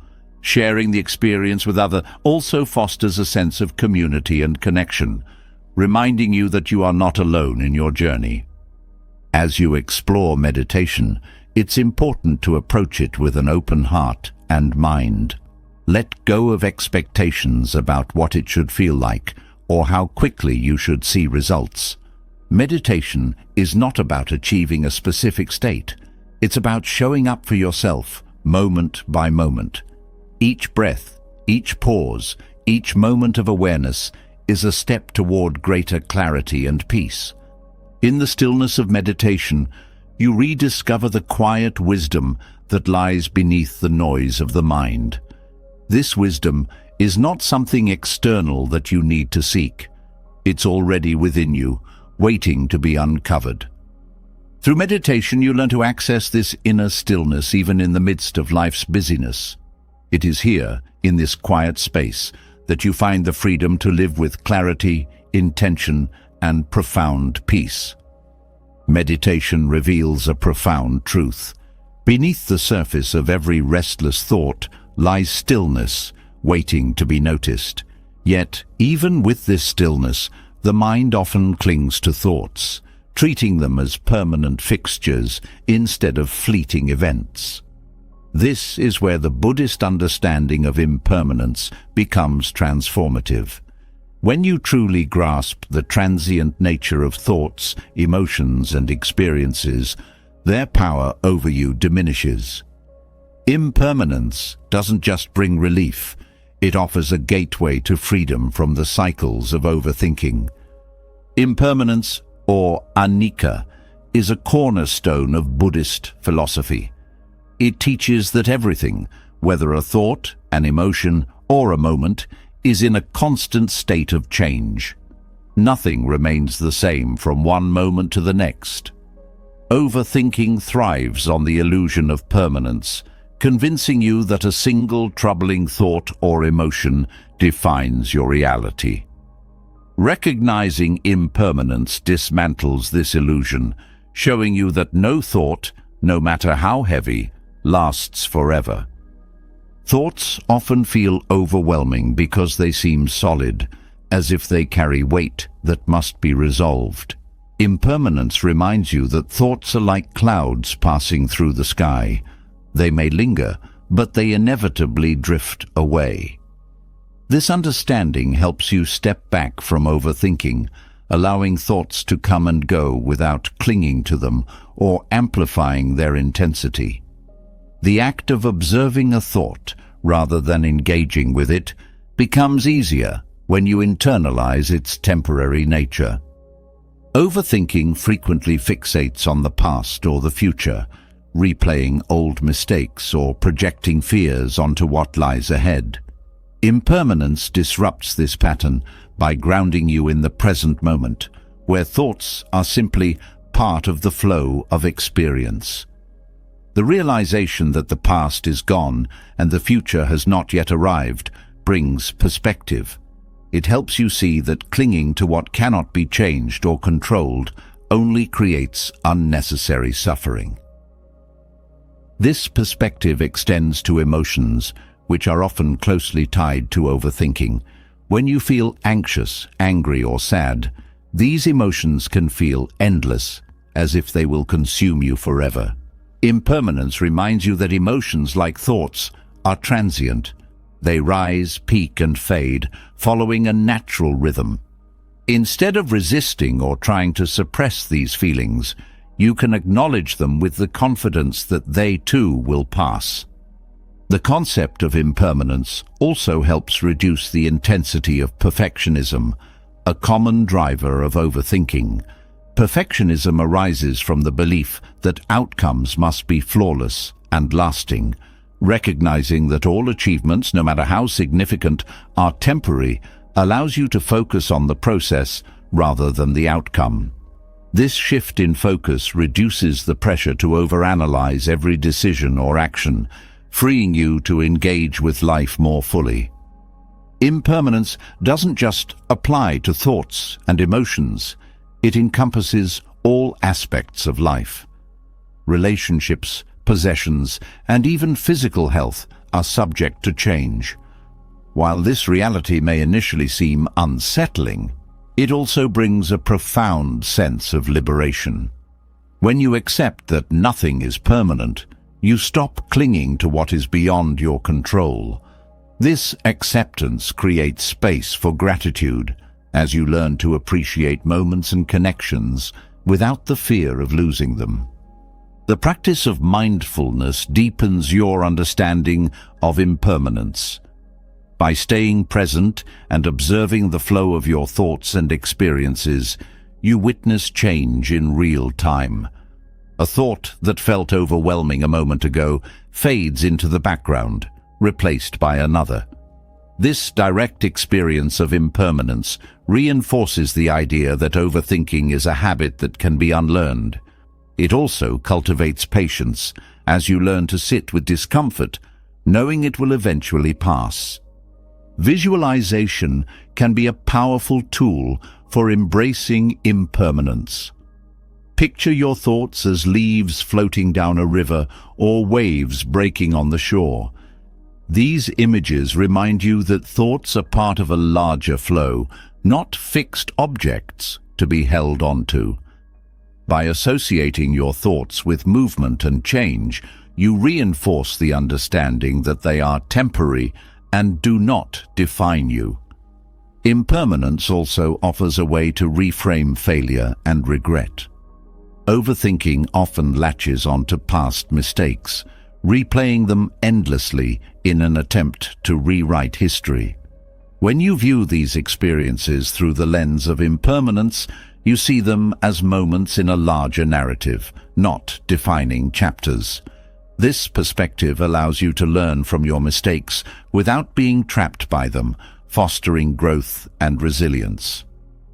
Detachment is a natural outcome of understanding impermanence. Detachment doesn't mean indifference.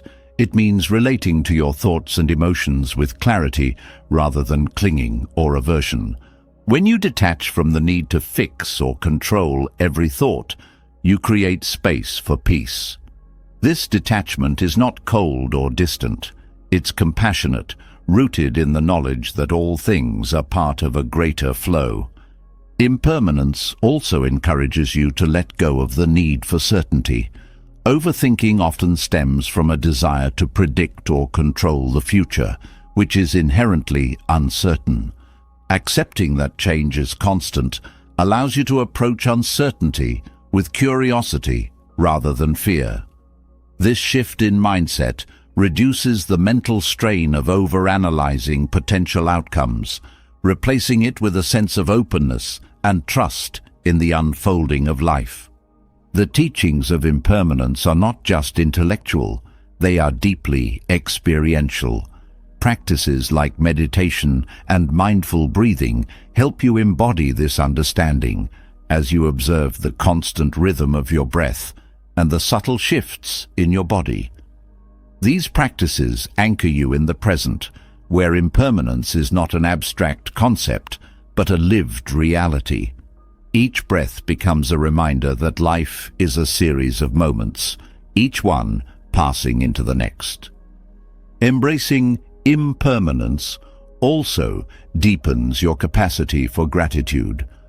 When you recognize that every moment is fleeting, you become more present and appreciative of what is here now. This gratitude shifts your focus from what is lacking to what is abundant, reducing the tendency to overthink problems or shortcomings. Gratitude, rooted in impermanence, is not superficial. It is a profound acknowledgement of the preciousness of each moment. Impermanence teaches you to approach life with flexibility. Overthinking often arises from rigid expectations: how things should be, how people should act, how plans should unfold. When you understand that life is constantly changing, you become more adaptable, meeting each moment as it is rather than resisting it. This adaptability reduces the mental friction that fuels overthinking and creates a sense of ease. Impermanence fosters a deeper connection to the present. When you accept that nothing is permanent, you stop chasing after the future or clinging to the past. Instead, you immerse yourself fully in the here and now, where life is unfolding in real time. This presence is the antidote to overthinking, as it grounds you in the reality of what is, rather than the stories your mind creates. Understanding impermanence doesn't eliminate challenges or prevent difficult thoughts from arising. Instead, it transforms how you relate to them. You learn to meet life's uncertainties with grace, to hold both joy and sorrow lightly, and to move through the world with a sense of freedom and peace. In recognizing the transient nature of all things, you uncover a truth that quiets the mind and opens the heart. Everything changes, and within that change lies the possibility for growth, healing, and renewal. Recognizing the impermanence of thoughts is like discovering a secret path through a dense forest. It allows you to walk with clarity, knowing the thorns and shadows will not last forever. But even with this insight, the sheer volume of mental chatter can overwhelm, leaving you exhausted from navigating countless thoughts that pull you in opposing directions. The solution lies in decluttering your inner world, not silencing it, but refining it. By focusing only on the essential and releasing the unnecessary, you can create space for calm, purpose, and clarity. Mental clutter often arises from the habit of holding on to everything. Thoughts about the past, worries about the future, self-judgments, and external expectations all vie for your attention. The mind becomes like a cluttered desk, filled with so many items that you can't find what you need. To simplify your inner dialogue, the first step is to notice what fills this space. Awareness is key. You must pause and observe the stream of thoughts, asking yourself which ones truly serve your well-being and which ones merely create noise. One effective method of reducing mental clutter is learning to differentiate between what's within your control and what's not. Many thoughts are tied to outcomes you cannot influence. Dwelling on these only drains your energy and heightens your anxiety. By acknowledging that certain things are beyond your reach, you free yourself from the burden of trying to solve every problem. This mental shift allows you to redirect your focus toward actions and thoughts that align with your values and goals. Simplicity in your inner dialogue also comes from clarity in your intentions. When your mind is scattered, it's often because you're trying to juggle too many priorities at once. Setting clear, intentional goals for your thoughts and actions helps reduce this scatter. Ask yourself, what matters most in this moment? What is my purpose here? These questions act as filters, sifting out the unimportant and leaving you with only what truly matters. Reducing mental clutter also involves letting go of repetitive thinking. Overthinking often revolves around the same concerns, replaying them in endless loops. To break this cycle, bring attention to the root of these repetitive thoughts. Are they driven by fear, guilt, or uncertainty? Understanding their origin can help you address the underlying emotion instead of becoming lost in the mental noise it creates. Once you identify the source, you can approach it with compassion and resolve, rather than allowing it to dominate your mental space. Mindfulness plays a vital role in simplifying your inner dialogue. By staying present and focused, you prevent your thoughts from spiraling into the past or future. For example, if you find yourself worrying about an upcoming event, bring your attention back to the task at hand. Use your senses to ground yourself. Notice the texture of your surroundings, the rhythm of your breath, or the sounds around you. This practice pulls you out of the mental clutter and anchors you in the clarity of the present. Decluttering your mind also involves addressing the narratives you create about yourself and your life. The stories you tell yourself often shape your thoughts, and not all of these stories are helpful. For instance, if you constantly tell yourself that you're not good enough, this belief will fuel a cascade of negative thoughts. Question these narratives. Are they accurate? Are they serving you? Replacing self-defeating stories with empowering ones simplifies your mental landscape and fosters a sense of inner peace. Another powerful technique for reducing mental clutter is journaling. Writing down your thoughts provides a space to release them without judgment. It allows you to sort through your mental noise, identify patterns, and gain perspective. By putting your thoughts on paper, you give them structure, which often makes them feel less overwhelming. Journaling also acts as a release valve, helping you let go of thoughts that no longer serve you. Gratitude is a natural decluttering tool for the mind. When you focus on what you're thankful for, you shift your attention away from what's lacking or troubling you. This perspective helps quiet the mental chatter of dissatisfaction and worry, replacing it with a sense of contentment. Gratitude doesn't mean ignoring challenges, but recognizing the positive aspects of your life amidst them.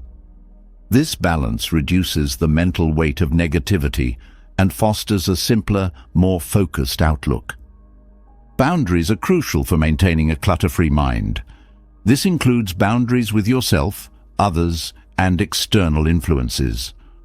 Overcommitting or taking on responsibilities that don't align with your priorities adds unnecessary noise to your inner dialogue.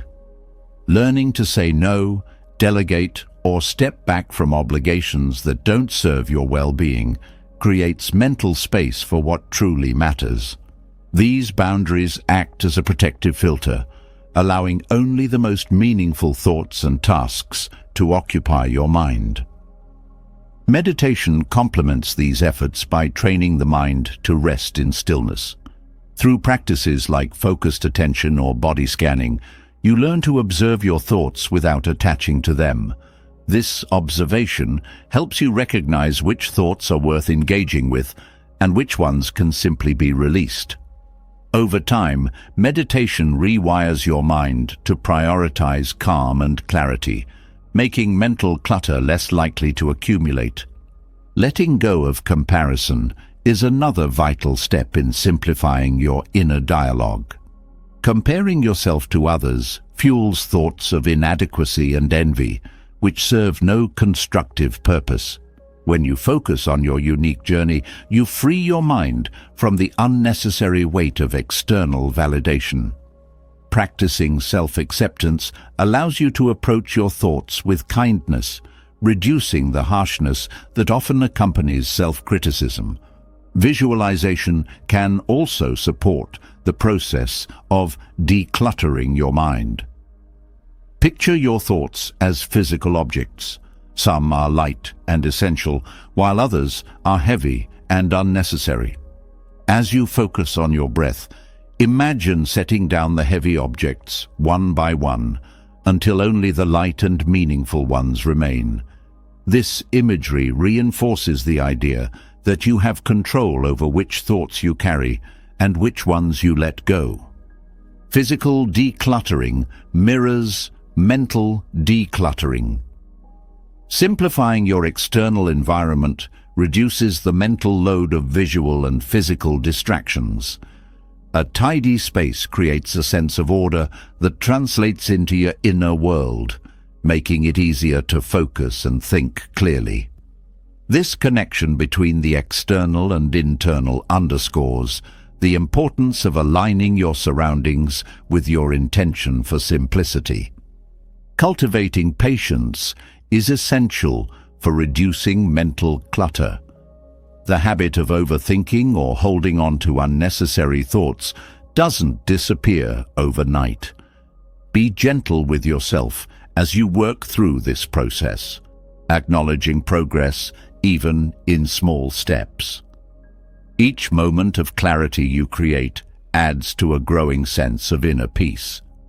Simplifying your inner dialogue is not about erasing thoughts, but about curating them. It's about focusing on what serves you and letting go of what weighs you down. By consistently practicing these methods, you create a mental environment that is clear, purposeful, and aligned with your well-being. This clarity becomes the foundation for navigating life's complexities with grace and ease, allowing you to move through the world with a mind that feels lighter, calmer, and more focused. Letting go of mental clutter provides clarity, but what if the patterns of overthinking that linger in your mind are not just random? What if they are echoes of past actions, choices, and intentions? This is where the concept of karma steps in, offering a profound explanation for how your thoughts take shape and how they can be transformed. Karma is not merely about consequences. It's a mirror reflecting the energy you put into the world and the cycles you create within your mind. Understanding karma sheds light on the roots of overthinking and reveals how mindful actions can reshape your thought patterns, leading to greater peace and balance. Karma, often misunderstood as a system of rewards and punishments, is more nuanced. It is the natural law of cause and effect, where every thought, word, and action carries an energy that influences your inner and outer worlds. Overthinking is a reflection of these karmic cycles. Each repetitive thought feeds into a loop, reinforcing patterns that dictate how you perceive and respond to the world. For example, a single instance of self-doubt, if dwelled upon, can grow into a habitual pattern of negative self-talk, shaping how you approach challenges. The first step to breaking free from karmic thought patterns is recognizing that your current mental state is not fixed. Just as past actions and thoughts have shaped the present, the actions and thoughts you cultivate now will shape the future.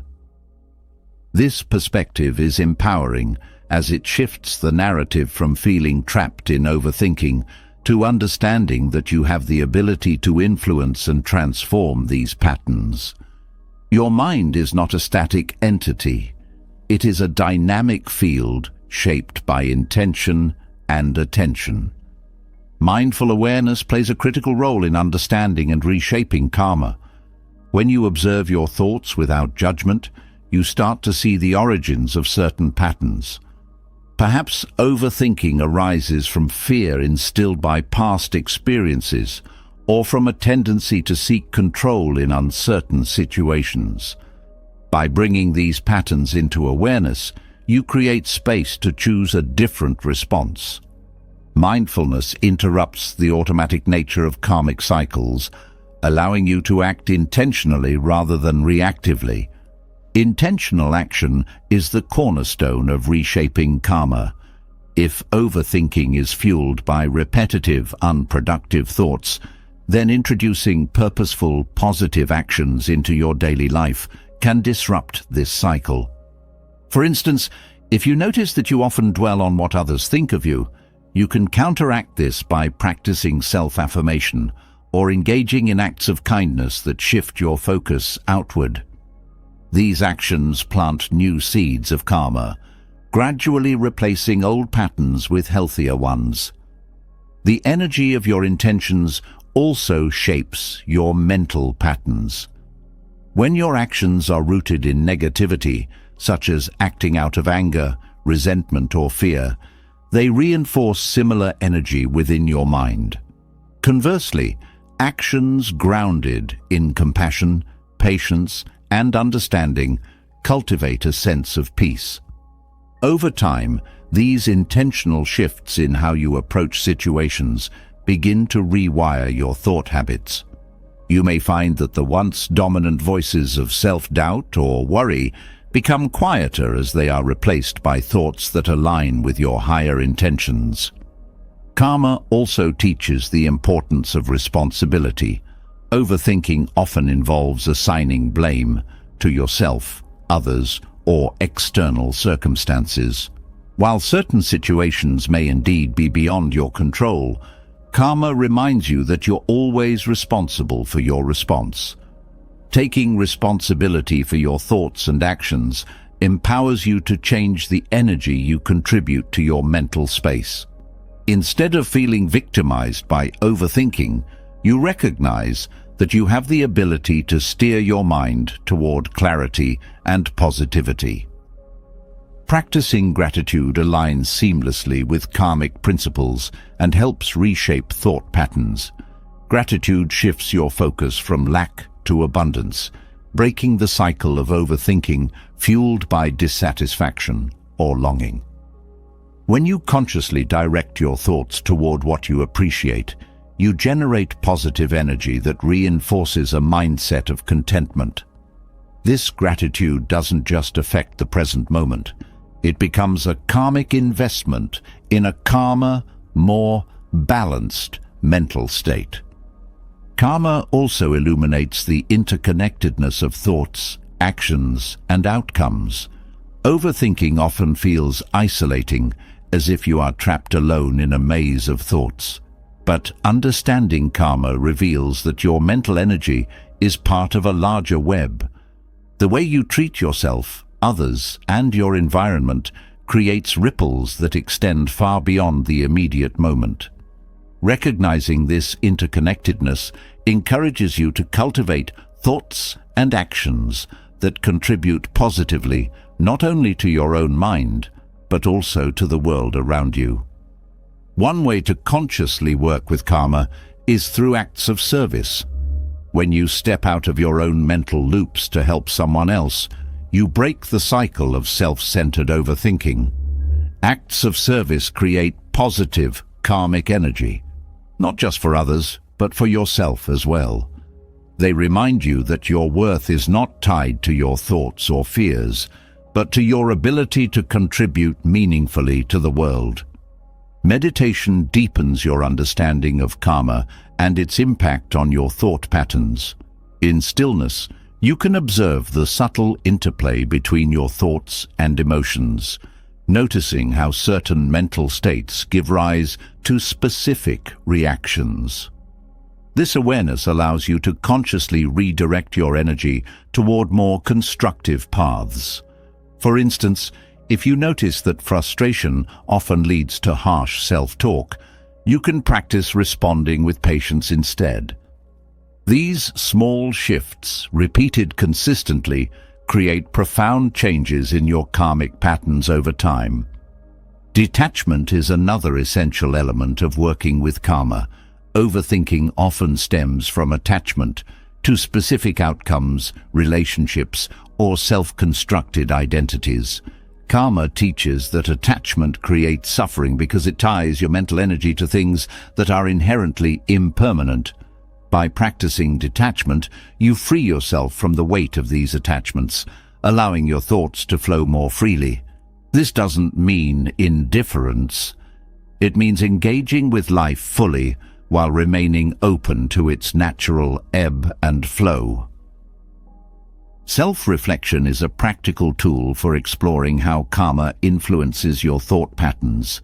Taking time to journal or meditate on your actions and intentions helps you identify where your energy is being directed. Are you investing your thoughts in worry or gratitude? Are your actions reinforcing overthinking, or are they fostering clarity? This process of reflection enables you to adjust your focus, ensuring that your mental and emotional energy aligns with the outcomes you wish to create. The concept of karma also reminds you of the power of consistency. Small, mindful actions repeated over time have a cumulative effect on your thought patterns. Just as negative habits can reinforce overthinking, positive habits can gradually replace it with a sense of ease and clarity. This process requires patience, as the shifts may be subtle at first. However, each intentional choice you make adds to a growing momentum of positive change. Understanding karma brings a sense of accountability to your mental habits, but it also offers freedom. When you realize that you have the ability to reshape your thought patterns, you step out of the role of victim and into the role of creator. You are no longer at the mercy of overthinking. You are actively shaping the energy of your mind and your life. This empowerment fosters a sense of hope and motivation to continue cultivating positive thoughts and actions. Karma teaches that change begins within. The patterns of overthinking that once seemed insurmountable are not fixed. They are the result of past energy that can be transformed through conscious effort.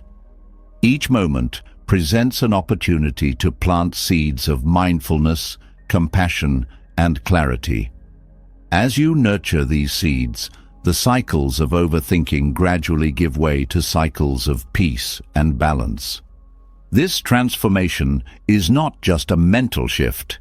It is a deep, karmic realignment that radiates through every aspect of your being. Understanding karma reveals how our actions and intentions shape our thoughts, yet often the most potent source of mental turmoil stems not from the past, but from our attachment to what might happen in the future.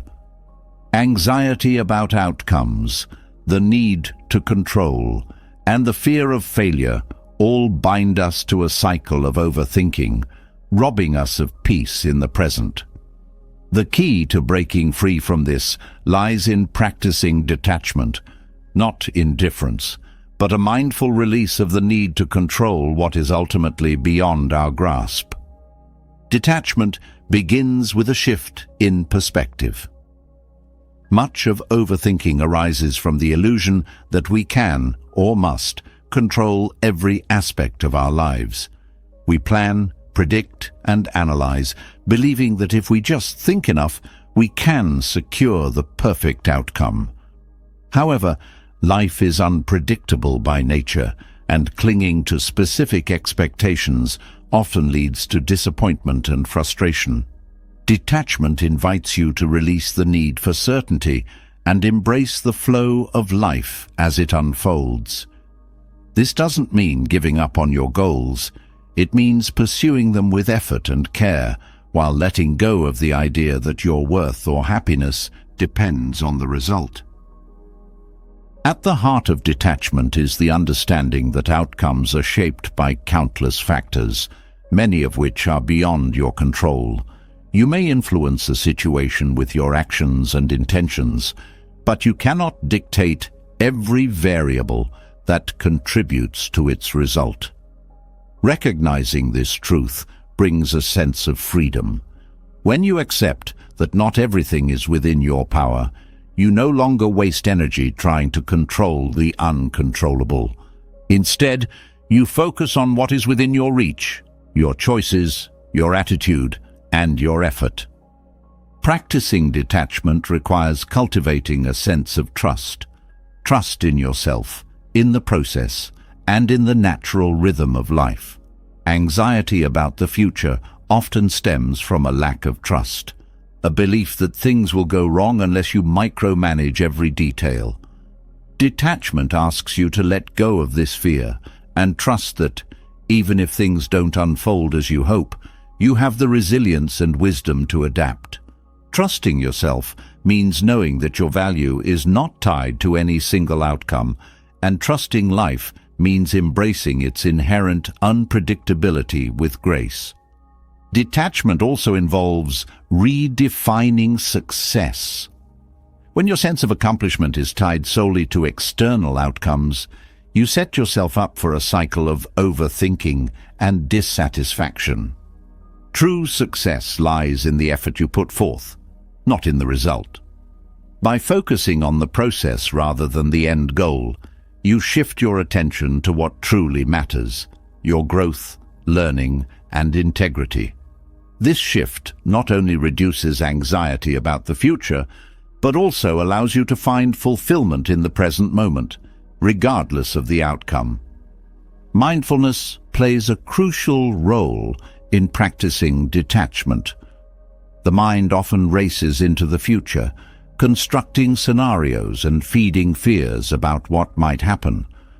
Mindfulness anchors you in the present, reminding you that the future exists only as a projection of your thoughts.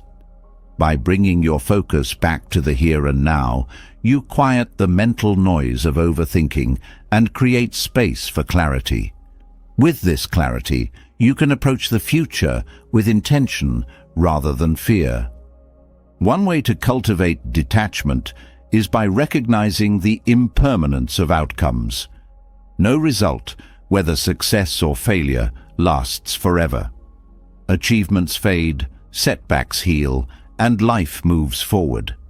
When you understand that outcomes are temporary, you stop clinging to them as if they define your worth.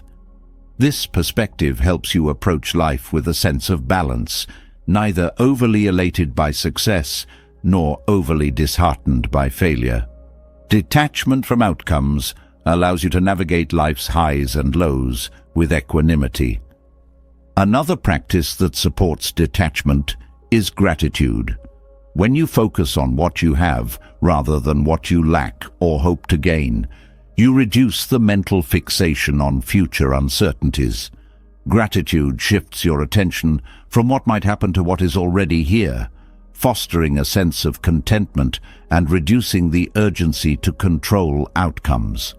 This doesn't mean ignoring your goals or aspirations. It means approaching them from a place of abundance rather than scarcity. Detachment also requires letting go of the ego's need for validation. Overthinking about the future often stems from a desire to prove yourself, to others, to society, or even to yourself. This need for external validation binds you to specific outcomes as you view them as evidence of your worth. Practicing detachment means recognizing that your value is intrinsic and does not depend on what you achieve or how others perceive you. This realization liberates you from the pressure to overthink every decision or scenario.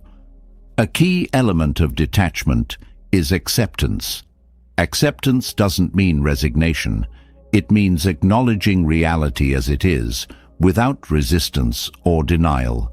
When you accept that life is uncertain and outcomes are not guaranteed, you free yourself from the mental struggle of trying to force things to go your way.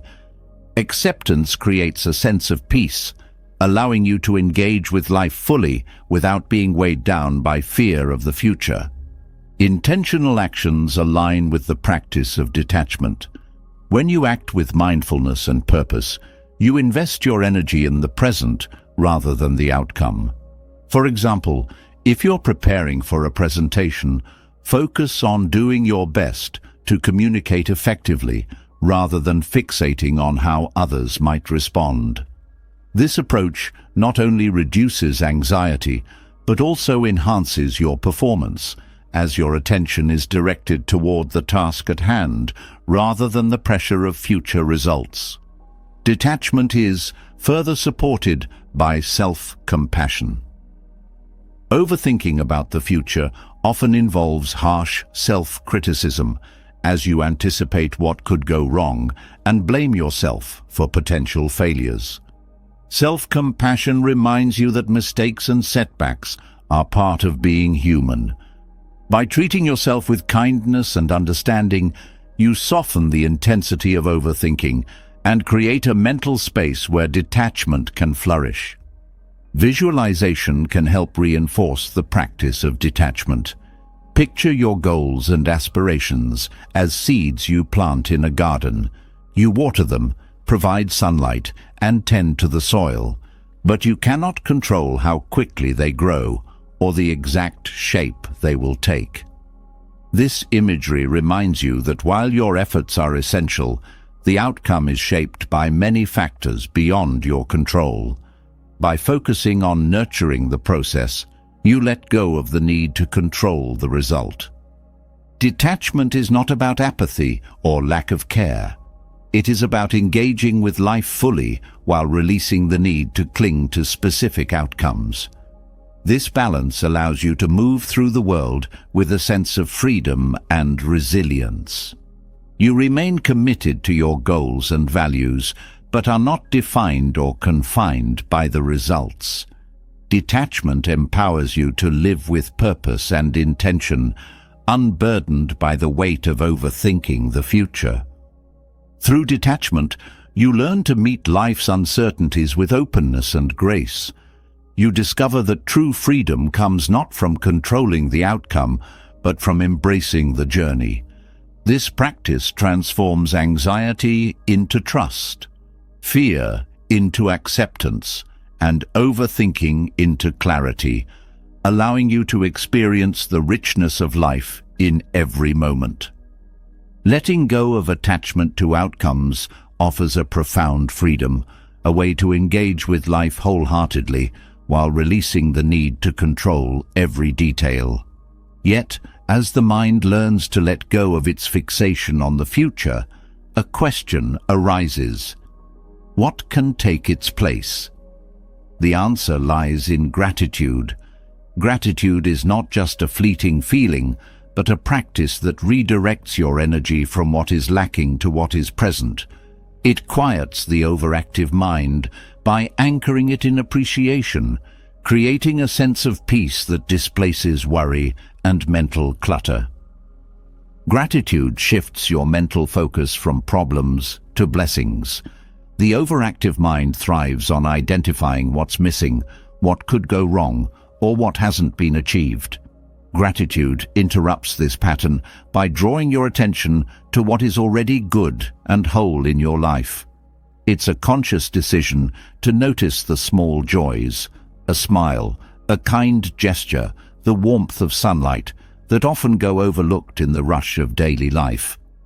This shift in perspective doesn't erase challenges, but reframes them within a broader context of abundance and resilience. The practice of gratitude also counteracts the negativity bias of the mind. The human brain is wired to focus on potential threats and problems as a survival mechanism. While this trait was once essential for physical safety, it often manifests today as chronic overthinking and worry. Gratitude rewires this tendency by training your mind to seek out the positive. Over time, this practice creates a mental habit of looking for what's right rather than fixating on what's wrong, quieting the constant chatter of fear and doubt. Expressing gratitude strengthens this shift. When you actively articulate what you're thankful for, whether through journaling, prayer, or conversation, you solidify the practice in your mind. Writing down 3 things you appreciate each day may seem simple, but it has a profound effect. It forces you to pause and reflect, turning your focus inward to the good that already exists. This daily reflection creates a mental reservoir of positive experiences to draw from, even in challenging times.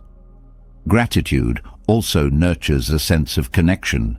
Overthinking often isolates you, trapping you in your own worries and fears. Gratitude, however, broadens your awareness, reminding you of the people, experiences, and circumstances that support and enrich your life. It fosters a sense of interdependence, showing you that you are not alone and that the world is filled with sources of kindness and support. This sense of connection reduces the loneliness and anxiety that fuel overthinking. Practicing gratitude requires presence. The overactive mind tends to dwell on the past or anticipate the future, pulling you away from the now. Gratitude grounds you in the present moment by focusing your attention on what is real and immediate. For example, when you pause to appreciate the taste of your morning coffee or the sound of birds outside your window, you pull your mind back from its restless wandering. These moments of presence create mental stillness, offering a reprieve from the constant stream of thoughts. Gratitude is also deeply linked to acceptance. Overthinking often arises from a desire to change or control circumstances, leading to frustration when things don't go as planned. Gratitude teaches you to appreciate what is, even when it isn't perfect. This doesn't mean ignoring problems or giving up on aspirations. It means finding value in the journey, not just the destination. By focusing on what you have rather than what you lack, you cultivate contentment and reduce the mental strain of striving. The relationship between gratitude and resilience is powerful. When faced with difficulties, the mind tends to spiral into worry, amplifying the problem.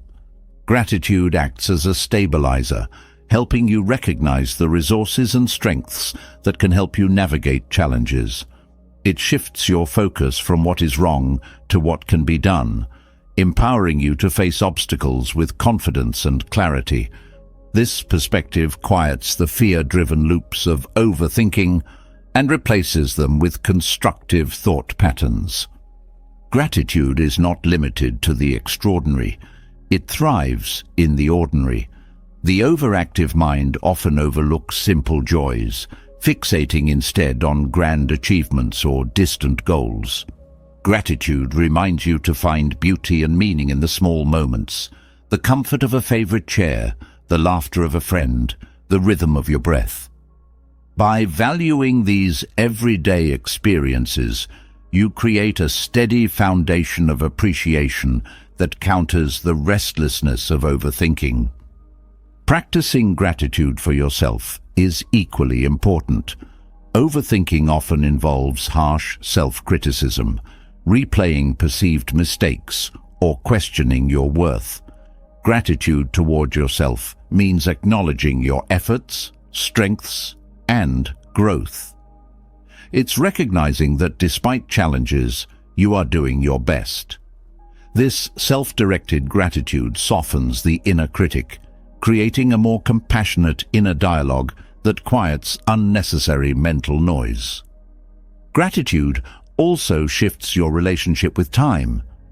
Overthinking tends to distort time, making past regrets and future fears feel more immediate than they are. Gratitude anchors you in the present, helping you see each moment as a gift rather than a problem to solve. This perspective reduces the urgency and anxiety that come with trying to control time, allowing you to experience life with greater ease and flow. One way to deepen your gratitude practice is through mindful breathing. With each inhale, you can reflect on something you're thankful for, and with each exhale, you can release tension or worry. This simple practice combines the grounding effects of mindfulness with the transformative power of gratitude, creating a sense of calm and balance. It's a tangible reminder that gratitude is not just a thought, but an experience that can be felt in the body and mind. The benefits of gratitude extend beyond the mind, influencing your relationships as well. Expressing appreciation to others strengthens bonds and fosters goodwill, creating a positive cycle of connection and support. When you acknowledge the kindness of others, you reinforce their sense of value, which often leads to more acts of kindness. This exchange of gratitude builds a network of mutual care that reduces the loneliness and isolation that fuel overthinking. Gratitude also encourages simplicity. The overactive mind often complicates life by seeking more success, more validation, more control. Gratitude reminds you that less can be more. It helps you focus on what truly matters, clearing away the mental clutter of unnecessary desires. This simplicity creates space for clarity and peace, reducing the mental strain of constantly seeking what you already have in abundance. Visualization can enhance your gratitude practice. Picture your thoughts as seeds and gratitude as the sunlight and water that help them grow. By focusing on what you appreciate, you nourish the positive aspects of your mind, allowing them to flourish. This visualization reinforces the idea that gratitude is an active process, one that requires intention and care. Gratitude transforms your perspective on challenges. Instead of seeing difficulties as purely negative, you begin to see them as opportunities for growth and learning. This shift doesn't minimize the pain or effort involved, but frames it within a broader context of appreciation. Even in hardship, there are lessons, strengths, and moments of grace to be found. Recognizing these helps quiet the mind's tendency to dwell on the negative and fosters a sense of hope. Through gratitude, you learn to quiet the overactive mind, not by silencing it, but by redirecting it. You cultivate a mindset that values presence over perfection, connection over isolation, and appreciation over worry. This practice doesn't just change your thoughts, it changes how you experience life, bringing a sense of peace and fulfillment that overthinking could never provide. Gratitude has a way of softening the sharp edges of the mind, redirecting its restless energy toward appreciation and calm. Yet, even with a focus on what is good and present, the reality is that negative thoughts still arise. They creep in during moments of doubt, challenge, or discomfort, casting a shadow over your clarity. But negative thoughts are not enemies to be fought. They are signals, opportunities to grow, and teachers in disguise. The key is not to suppress or escape them, but to meet them with wisdom, compassion, and the tools to transform their weight into lightness. Negative thoughts often feel overwhelming because they are tied to deeper layers of suffering.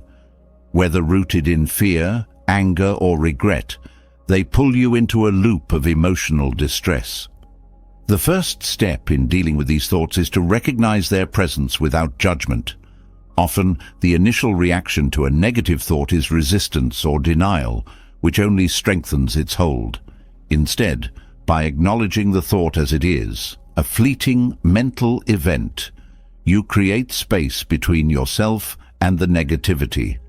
This space allows you to observe without being consumed, breaking the cycle of overthinking and emotional reactivity. Mindfulness is essential in this process. By bringing your attention to the present moment, you disrupt the patterns of rumination that fuel negative thoughts. When you focus on your breath, the sensations in your body, or the sounds around you, you anchor yourself in reality rather than the stories your mind creates. Mindfulness does not eliminate negative thoughts, but it changes your relationship with them.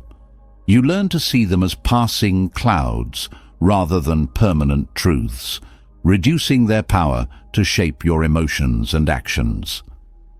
Reframing is another powerful tool for transforming negative thoughts. Often, negativity arises from rigid thinking, expectations that life should unfold in a specific way, or that mistakes define your worth. Reframing involves shifting your perspective to see challenges as opportunities for growth, rather than as insurmountable obstacles.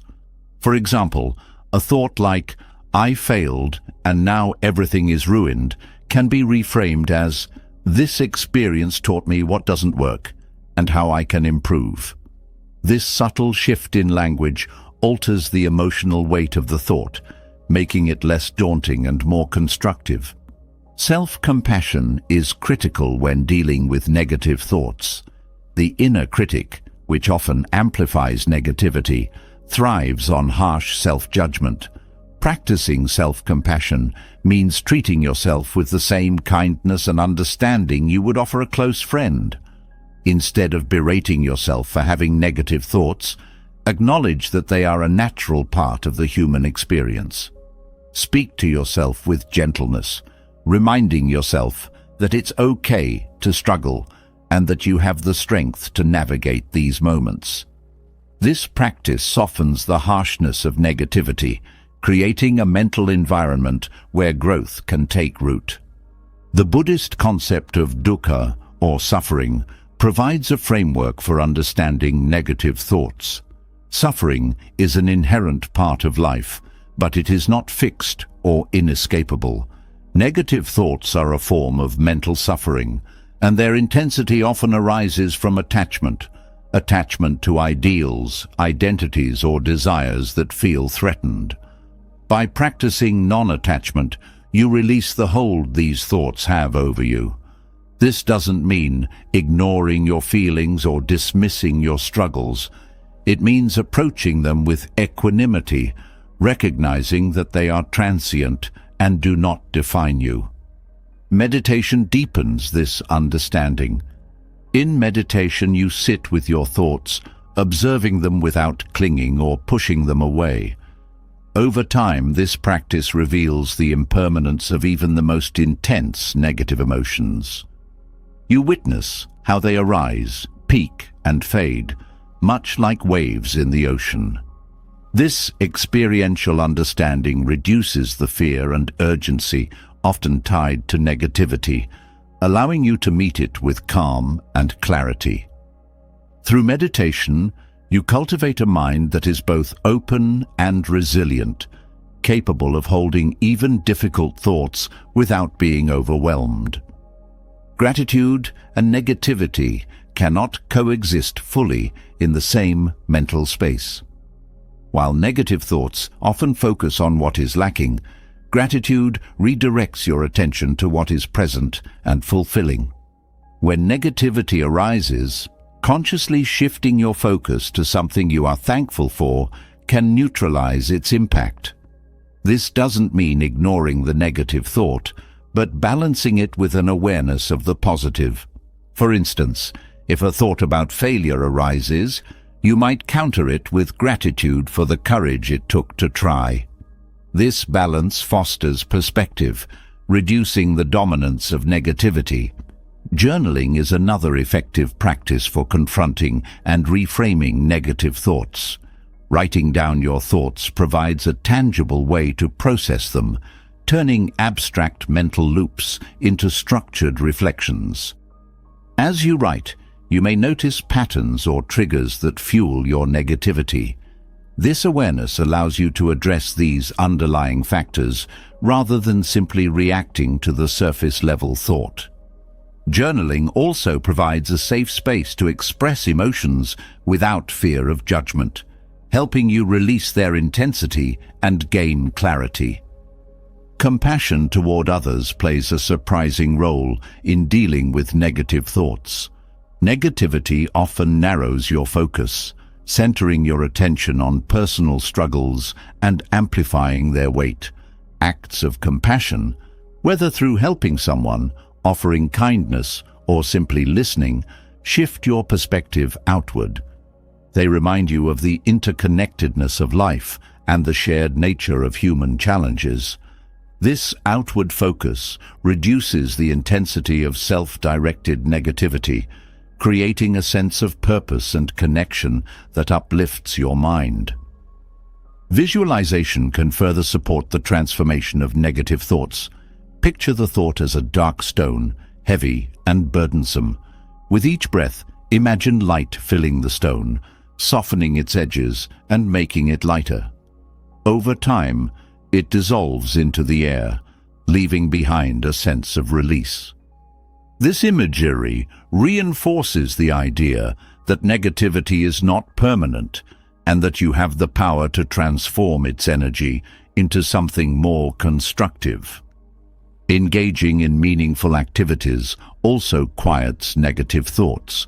Overthinking often thrives in idle moments, where the mind has space to dwell on fears or regrets. By immersing yourself in activities that align with your values or bring you joy, you redirect your mental energy towards something fulfilling. Whether it's creating art, spending time in nature, or engaging in a hobby, these moments of engagement create mental clarity and reduce the grip of negativity. Detachment from outcomes plays a significant role in transforming negative thoughts. Many negative patterns arise from the fear of failure or disappointment. When you detach from the need for specific results, you free yourself from this fear. Instead, you focus on the effort and intention behind your actions, recognizing that the journey holds value regardless of the outcome. This mindset reduces the pressure to overanalyze and diminishes the mental space negativity occupies. Patience is essential in this process. Negative thought patterns do not change overnight. They are habits that have been reinforced over time. Meeting them with patience means allowing yourself the space to grow and acknowledging that transformation is a gradual journey. Each small step you take, whether through mindfulness, reframing, or self-compassion, adds to a cumulative shift in your mental landscape. With time and consistency, you cultivate a mind that not only confronts negativity, but transforms it into a source of strength and wisdom. In embracing these practices, you learn that negative thoughts are not roadblocks, but stepping stones. They reveal areas of growth, deepen your understanding of yourself, and strengthen your resilience.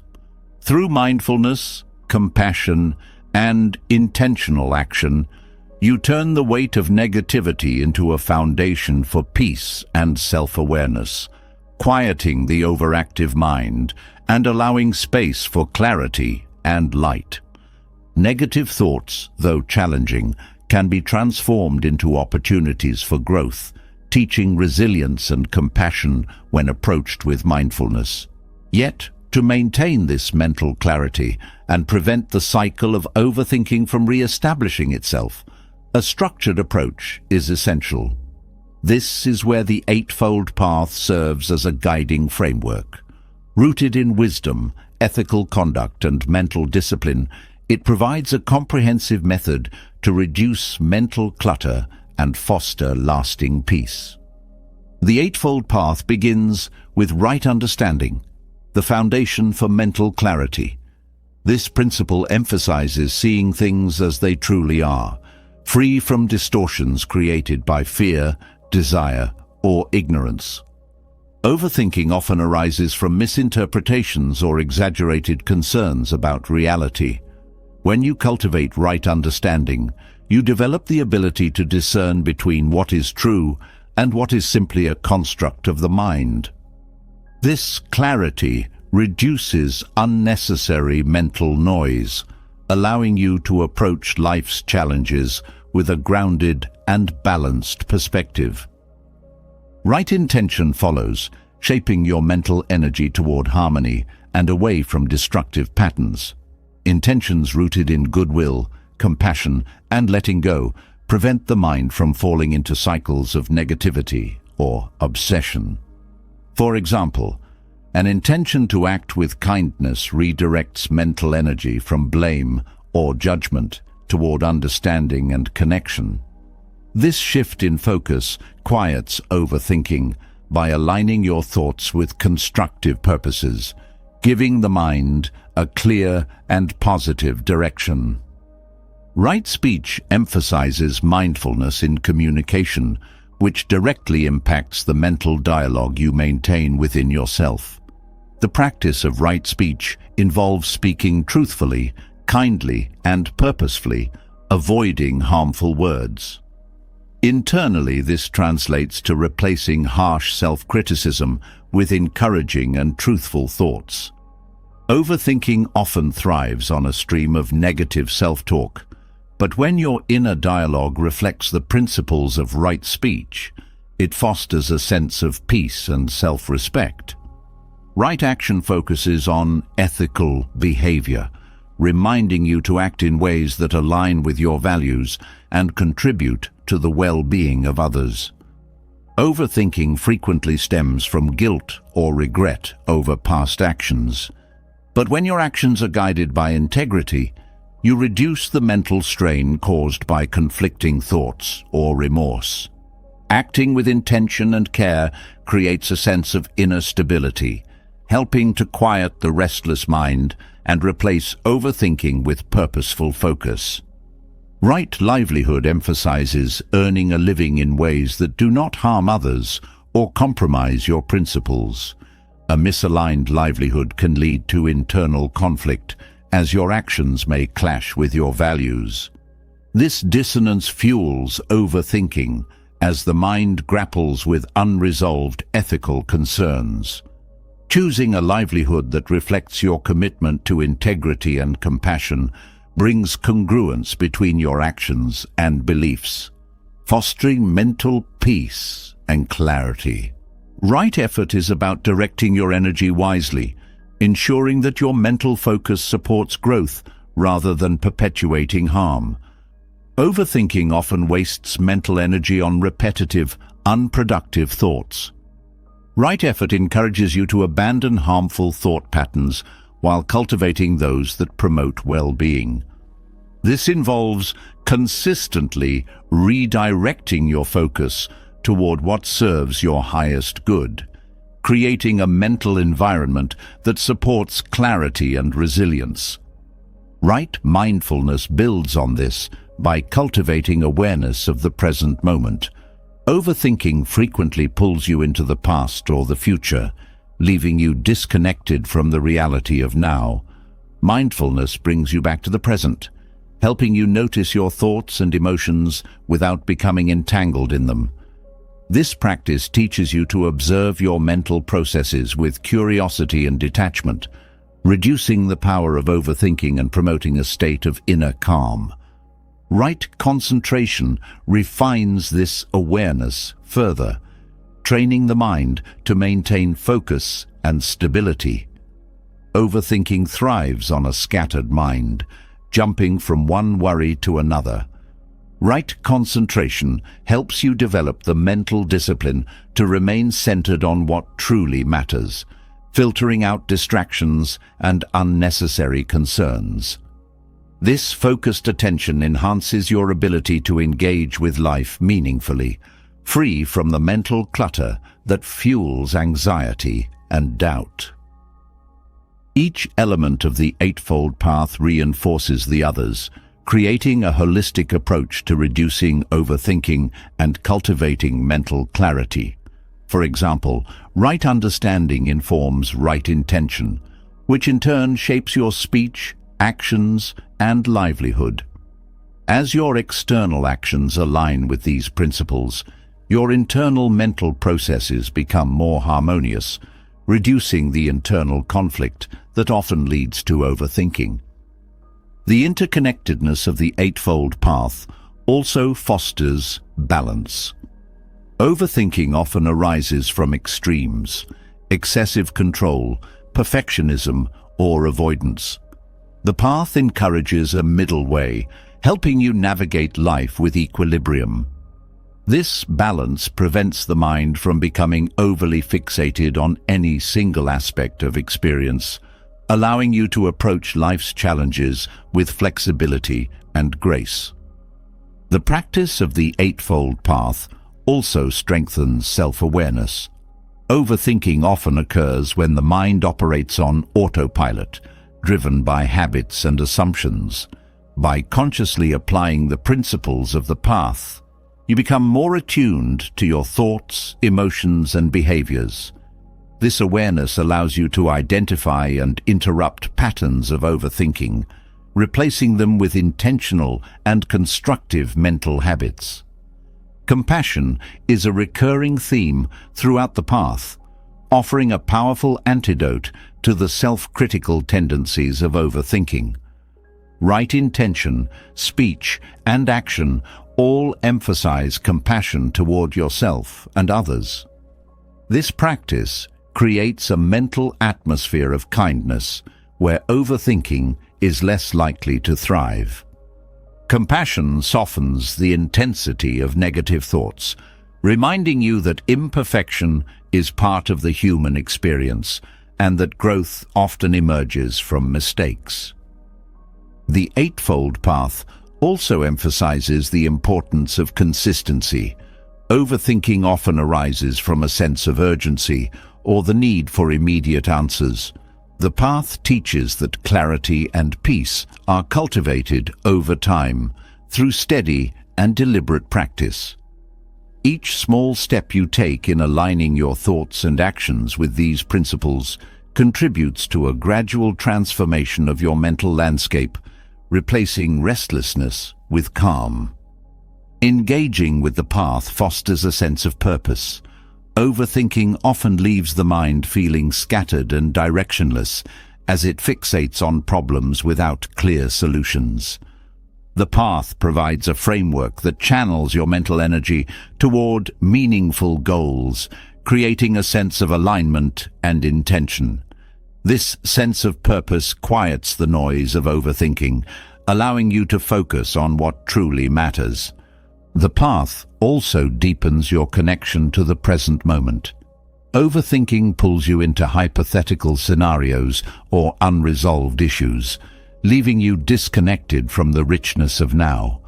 By practicing mindfulness and concentration, you train your mind to stay anchored in the present, where peace and clarity naturally arise. This presence reduces the mental clutter that fuels overthinking, fostering a sense of simplicity and ease. Ultimately, the Eightfold Path offers more than a guide to mental clarity. It is a way of life. It invites you to engage with the world authentically, aligning your thoughts, actions, and intentions with your highest values. In doing so, it transforms not only your relationship with overthinking, but also your experience of life itself. The path teaches that clarity and peace are not destinations to be reached, but practices to be embodied moment by moment. As you walk this path, you discover that the mind, once restless and overburdened, can become a source of stillness, wisdom, and joy. As the Eightfold Path offers a framework for clarity, it also reveals something profound about the nature of the mind. Much of its turbulence stems from craving and desire. These forces pull the mind in countless directions, creating tension and fueling the very overthinking that disturbs inner peace. When we peel back the layers of restlessness, we often find desire at its root, whether it's the desire for control, certainty, or validation. Buddhist teachings uncover how this endless craving keeps the mind in a loop of dissatisfaction, while also offering a path to freedom from its grasp. Overthinking thrives on craving because the mind fixates on outcomes, possessions, or ideas it feels will complete or satisfy it. Desire tells you that fulfillment lies just beyond the horizon, in the next achievement or the resolution of the next problem. This constant longing traps you in a cycle of chasing something that never truly arrives. Instead of enjoying what is present, the mind becomes consumed with what it lacks, creating a fertile ground for worry and analysis to spiral out of control. Craving operates on the illusion that obtaining what you want will lead to lasting happiness. Whether it's the perfect relationship, a career milestone, or even external approval, the mind latches onto the idea that these things will fill an internal void. However, as Buddhism teaches, craving is insatiable. Achieving one desire often leads to the birth of another, perpetuating a cycle of yearning. This endless loop is one of the primary sources of suffering, as it binds you to a mental state of restlessness and dissatisfaction. Buddhist teachings on impermanence provide a profound antidote to this cycle. When you truly understand that everything is transient, emotions, possessions, and even achievements, you begin to see the futility of clinging to desires as a source of happiness. This doesn't mean giving up on goals or aspirations, but approaching them with a sense of detachment. Instead of craving specific outcomes, you learn to engage with the process, finding joy and meaning in the present moment, rather than postponing fulfillment until a future point that may never arrive. Mindfulness reveals how craving manifests in your daily thoughts. Pay attention to how often your mind drifts toward wanting things to be different, wanting more, or wanting to avoid discomfort. This awareness is not about judging these tendencies, but about recognizing how they fuel overthinking. For example, a desire for approval might lead you to overanalyze conversations, replaying them in your mind to ensure you said the right things. When you notice this pattern, you can pause and gently redirect your attention to the present, breaking the mental loop. Letting go of desire does not mean apathy or indifference. It means releasing the attachment to specific outcomes while fully engaging with life. This balance, often described as the middle way, allows you to pursue goals and relationships with care and effort, but without the weight of craving. When you are no longer fixated on obtaining or controlling, the mind becomes lighter and more focused, reducing the mental chatter that comes from constantly seeking. The practice of non-attachment, central to Buddhist teachings, offers a way to navigate life without being dominated by desire. Non-attachment doesn't mean withdrawing from the world. It means engaging with it fully, without clinging. For instance, you can work toward a promotion with dedication, but if it doesn't materialize, your sense of self-worth remains intact. This mindset reduces the fear of failure and the anxiety that comes from attaching your identity to external markers of success. Compassion is another key to addressing the role of desire in overthinking. Craving often stems from a place of self-centeredness, where the focus is on what you lack or need. Compassion expands your perspective, shifting the focus from yourself to the well-being of others. When you act from a place of compassion, your desires become less about acquiring and more about giving. This shift in intention quiets the mind, replacing restless yearning with a sense of purpose and connection. Gratitude also counters the effects of craving. When you focus on what you already have, the pull of desire weakens. Overthinking often thrives in a mental environment of scarcity, where the mind fixates on what's missing. Gratitude shifts this focus to abundance, reminding you of the richness of your current experience. This perspective reduces the urgency of craving and the mental noise it creates, fostering a sense of peace and contentment. Meditation deepens your understanding of how craving fuels overthinking. In meditation, you may notice how often your mind drifts toward desires, whether it's replaying past regrets or planning future achievements. By simply observing these thoughts without attaching to them, you train your mind to let go. Over time, this practice reduces the grip of craving, creating space for clarity and stillness. Meditation teaches you that you don't need to chase every thought or desire that arises. Instead, you can let them pass like clouds in the sky. Craving often disguises itself as a need for control. The mind convinces you that if you can just manage every detail, you'll find peace. But this need for control is an illusion, as life's unpredictability cannot be tamed.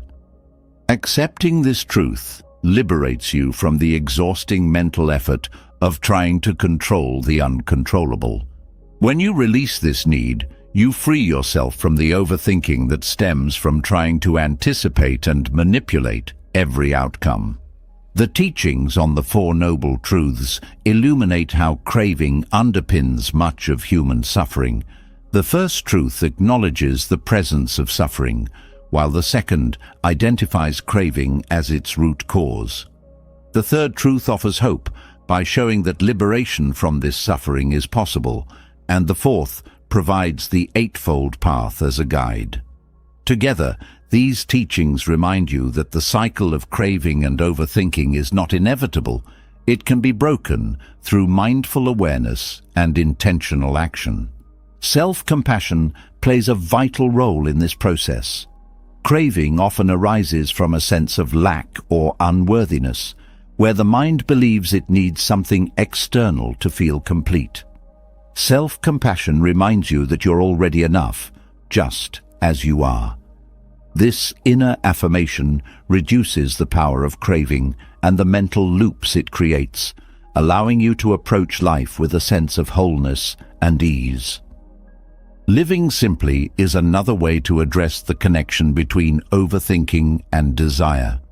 The more you accumulate, whether it's possessions, ambitions, or expectations, the more mental energy is required to maintain and protect them.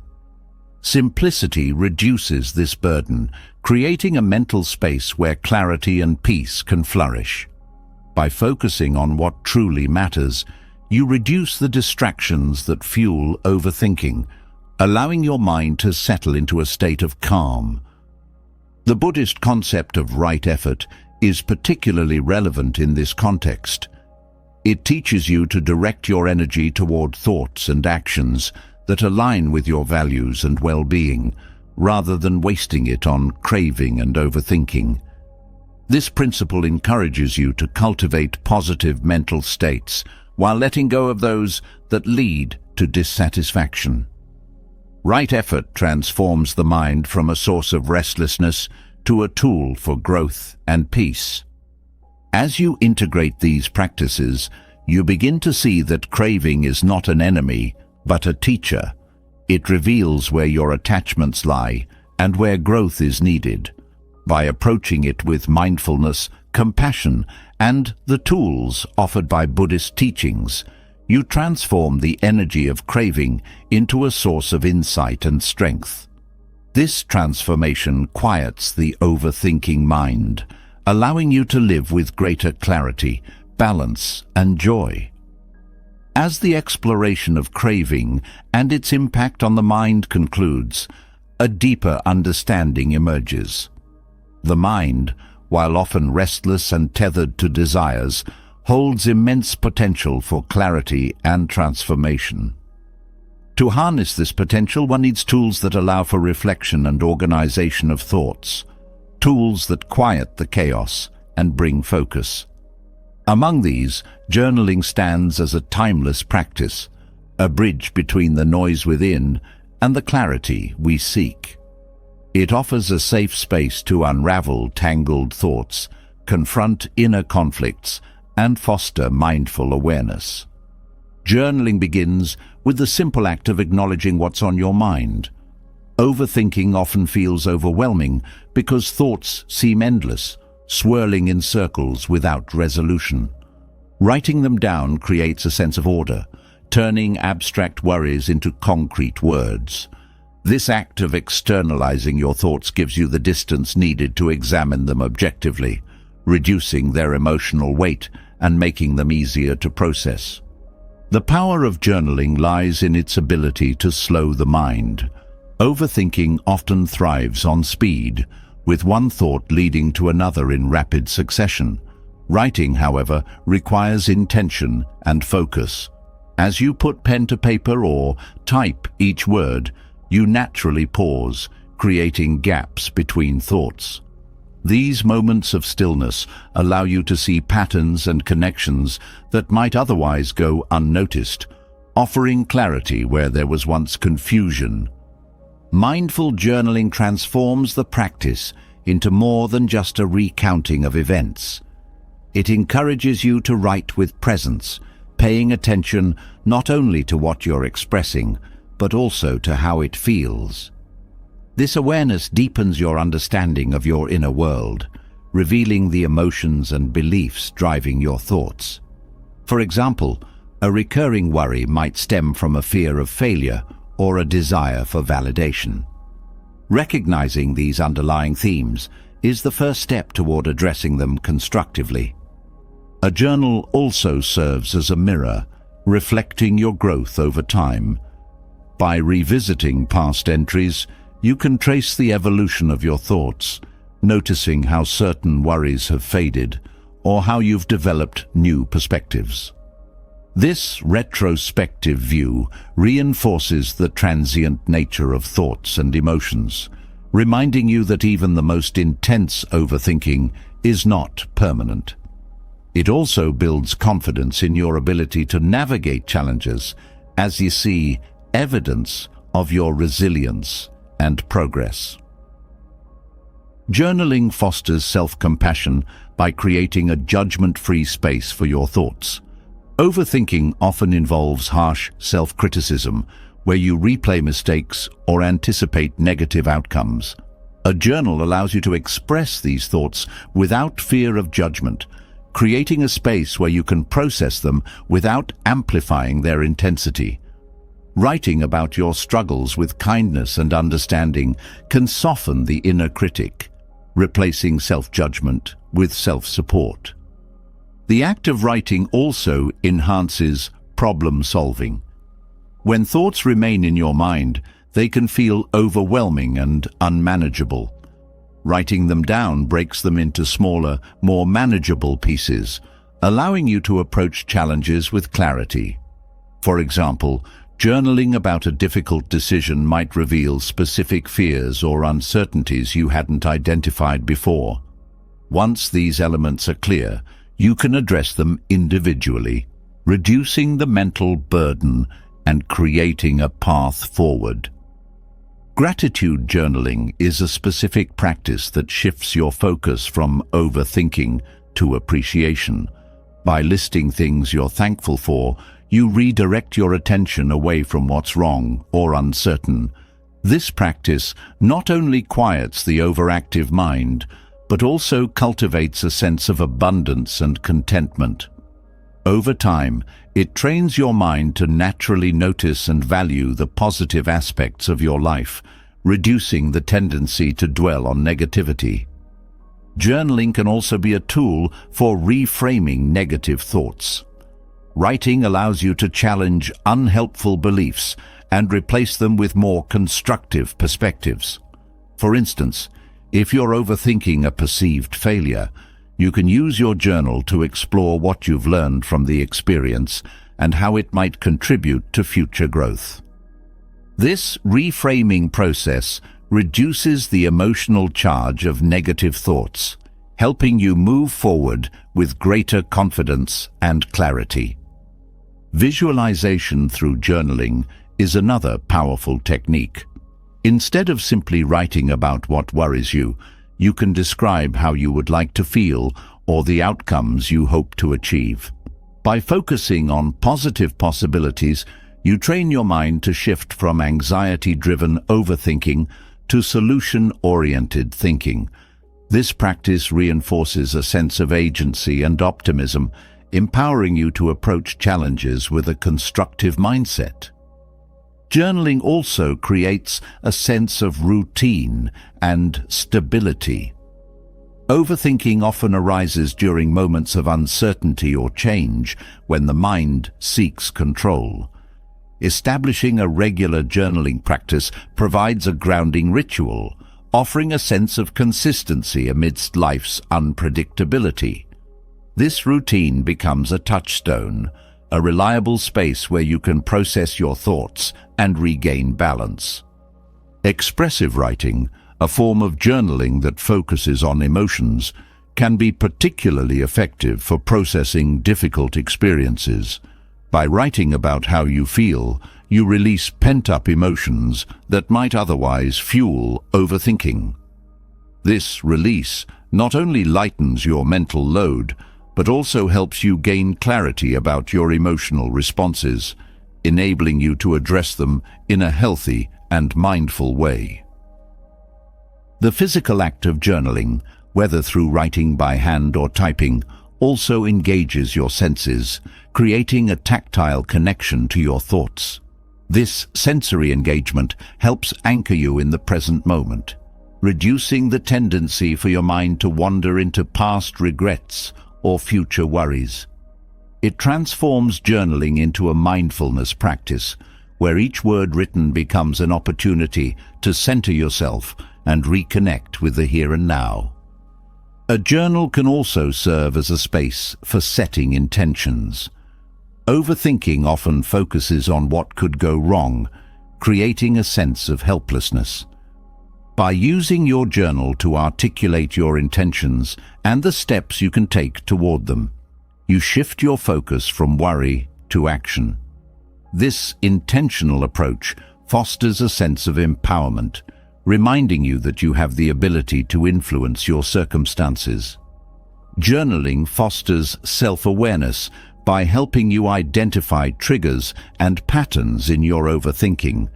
For example, you might notice that certain situations consistently lead to spiraling thoughts, or that specific beliefs underlie your worries. This awareness allows you to address these triggers proactively, whether through mindfulness, reframing, or other strategies. It equips you with the tools to interrupt the cycle of overthinking before it takes hold. The flexibility of journaling makes it a versatile tool for thought management. Whether you prefer structured prompts, free writing, or guided reflections, the practice can be tailored to meet your needs. This adaptability ensures that journaling remains a supportive and accessible tool, regardless of where you are on your journey toward mental clarity. As you continue to engage with your journal, you may notice a gradual shift in your relationship with your thoughts. What once felt overwhelming or chaotic becomes more manageable and clear. The practice of journaling transforms the act of thinking into a mindful exploration, turning overthinking into a pathway for growth and understanding. Through this simple yet profound practice, you create a mental space where clarity, peace, and self-awareness can flourish. Journaling fosters self-awareness and clarity, providing a pathway to disentangle thoughts and confront inner conflicts. But even with this clarity, the mind often craves a deeper sense of warmth and connection, especially when dealing with the relentless currents of self-criticism and emotional turbulence. This is where loving-kindness meditation, or metta, becomes transformative. Rooted in compassion, this practice extends kindness to yourself and others, soothing agitation and fostering a profound inner calm that transcends fleeting emotions. Loving kindness. Meditation begins with cultivating kindness toward yourself. Often the mind is harshest when it turns inward, replaying mistakes, regrets, or perceived shortcomings. By intentionally repeating phrases such as, "May I be happy," "May I be healthy," "May I live with ease," you plant seeds of compassion within your mind. This practice isn't about convincing yourself of something false, but about creating an environment where self-acceptance can grow. As these affirmations take root, they soften the inner critic, replacing harsh judgments with a gentler understanding of your imperfections. Extending compassion to yourself has a ripple effect. When you are kind to yourself, your capacity for understanding and patience grows, allowing you to navigate life's challenges without being overwhelmed. Overthinking often stems from an internal struggle, an inability to reconcile your actions with your expectations. Loving kindness. Meditation dissolves this struggle by encouraging you to approach yourself with the same care you would offer a close friend. This shift not only reduces mental agitation, but also creates a foundation for authentic peace. As the practice deepens, the circle of compassion expands outward. From self-compassion, you extend kindness to loved ones, acquaintances, and even those with whom you have conflict. Repeating phrases such as, "May they be happy," "May they be free from suffering," helps dissolve feelings of anger or resentment. These emotions, if left unchecked, often fuel overthinking, as the mind replays grievances or anticipates future confrontations. Loving kindness. Meditation interrupts this cycle, replacing resentment with a sense of connection and understanding. Focusing on others during metta practice also redirects the mind from self-centered worries. Overthinking often narrows your perspective, creating a loop of concerns about your own experiences.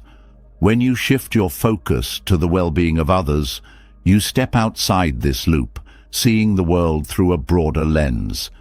This outward focus reduces the intensity of your mental chatter, reminding you of the shared nature of human challenges and the interconnectedness of all beings. The physical effects of loving-kindness meditation are equally profound. Studies have shown that regular metta practice can lower stress levels, reduce symptoms of anxiety, and even improve heart health. These benefits arise because the practice activates the parasympathetic nervous system, signaling the body to relax and release tension. This physical relaxation complements the mental calm that metta fosters, creating a holistic sense of well-being that counters the strain of overthinking. Metta meditation also reshapes your relationship with difficult emotions. Feelings of anger, jealousy, or frustration often amplify mental agitation, pulling you into cycles of overthinking. Loving kindness. Meditation doesn't suppress these emotions, but transforms them. By extending compassion to yourself and others, you shift the emotional energy from conflict to connection, allowing difficult feelings to dissolve naturally. This transformation creates a sense of emotional resilience, helping you face life's challenges with greater ease. One of the most transformative aspects of metta is its ability to foster forgiveness. Holding on to past grievances often fuels overthinking, as the mind replays scenarios in search of resolution. Loving kindness. Meditation encourages you to release this burden, offering forgiveness not only to others, but also to yourself. This act of letting go doesn't erase the past, but changes your relationship with it, freeing your mind from the weight of unresolved conflicts and creating space for peace. The simplicity of metta practice makes it accessible to anyone, regardless of experience with meditation. Whether sitting in silence or repeating phrases during a daily walk, the practice invites you to connect with your innate capacity for kindness. This accessibility ensures that metta can become a consistent part of your routine, offering a reliable tool for calming the mind and fostering inner harmony. Loving kindness. Meditation also deepens your understanding of impermanence. By focusing on the shared experiences of joy and suffering among all beings, you recognize the transient nature of emotions and situations. This understanding reduces the tendency to cling to specific outcomes or grievances, allowing you to approach life with greater flexibility and acceptance. The more you embrace this perspective, the quieter your mind becomes, as the need to control or resist fades. Metta fosters a profound sense of gratitude. As you extend kindness to others, you become more aware of the kindness you've received in return. This awareness shifts your focus from what is lacking to what is abundant in your life. Gratitude and overthinking cannot coexist. As one grows, the other naturally diminishes. Loving kindness. Meditation, therefore, becomes a practice not only of compassion, but also of appreciation, grounding you in the richness of the present moment. The practice also encourages humility. By recognizing the shared struggles and joys of all beings, you dissolve the barriers that create a sense of isolation or superiority. Overthinking often thrives in isolation, as the mind becomes consumed with its own concerns. Metta reconnects you with the human experience, reminding you that you are part of something larger. This sense of connection quiets the mind, fostering a sense of belonging and inner peace. As you continue practicing loving kindness meditation, you may notice subtle shifts in your interactions with others. Compassion becomes not just a practice, but a way of being, influencing how you respond to challenges and conflicts. This shift reduces the mental friction that often arises in relationships, replacing it with a sense of ease and understanding. Over time, this creates a positive feedback loop, where peaceful interactions reinforce the inner calm cultivated through metta. Loving kindness. Meditation also nurtures patience. Overthinking often stems from impatience, as the mind seeks immediate answers or resolution. Metta teaches you to approach yourself and others with gentle persistence, recognizing that growth and healing take time. This patience extends to your thoughts, allowing you to sit with discomfort without feeling the need to fix or escape it. This willingness to be present with what is creates a profound sense of mental stillness.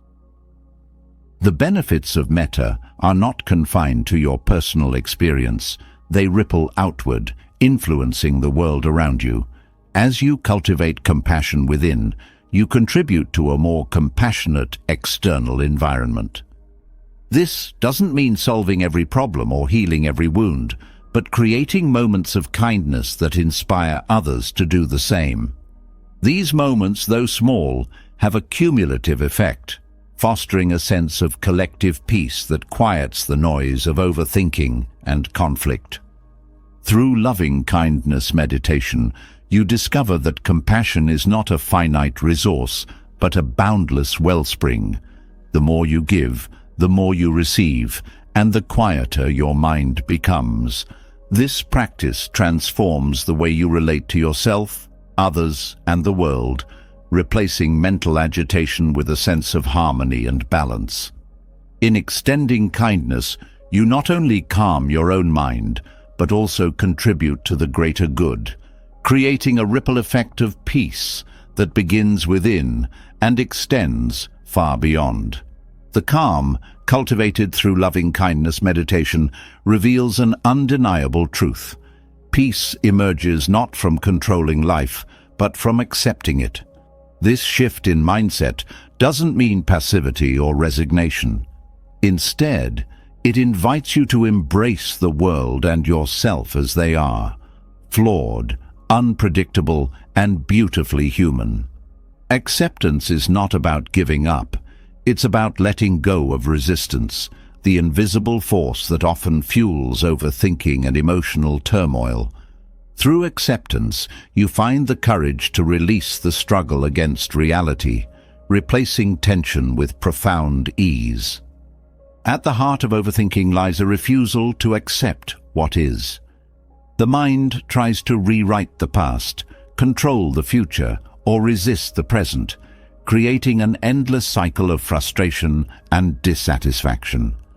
Acceptance disrupts this cycle by encouraging you to meet life as it unfolds, without clinging to what could have been or should be.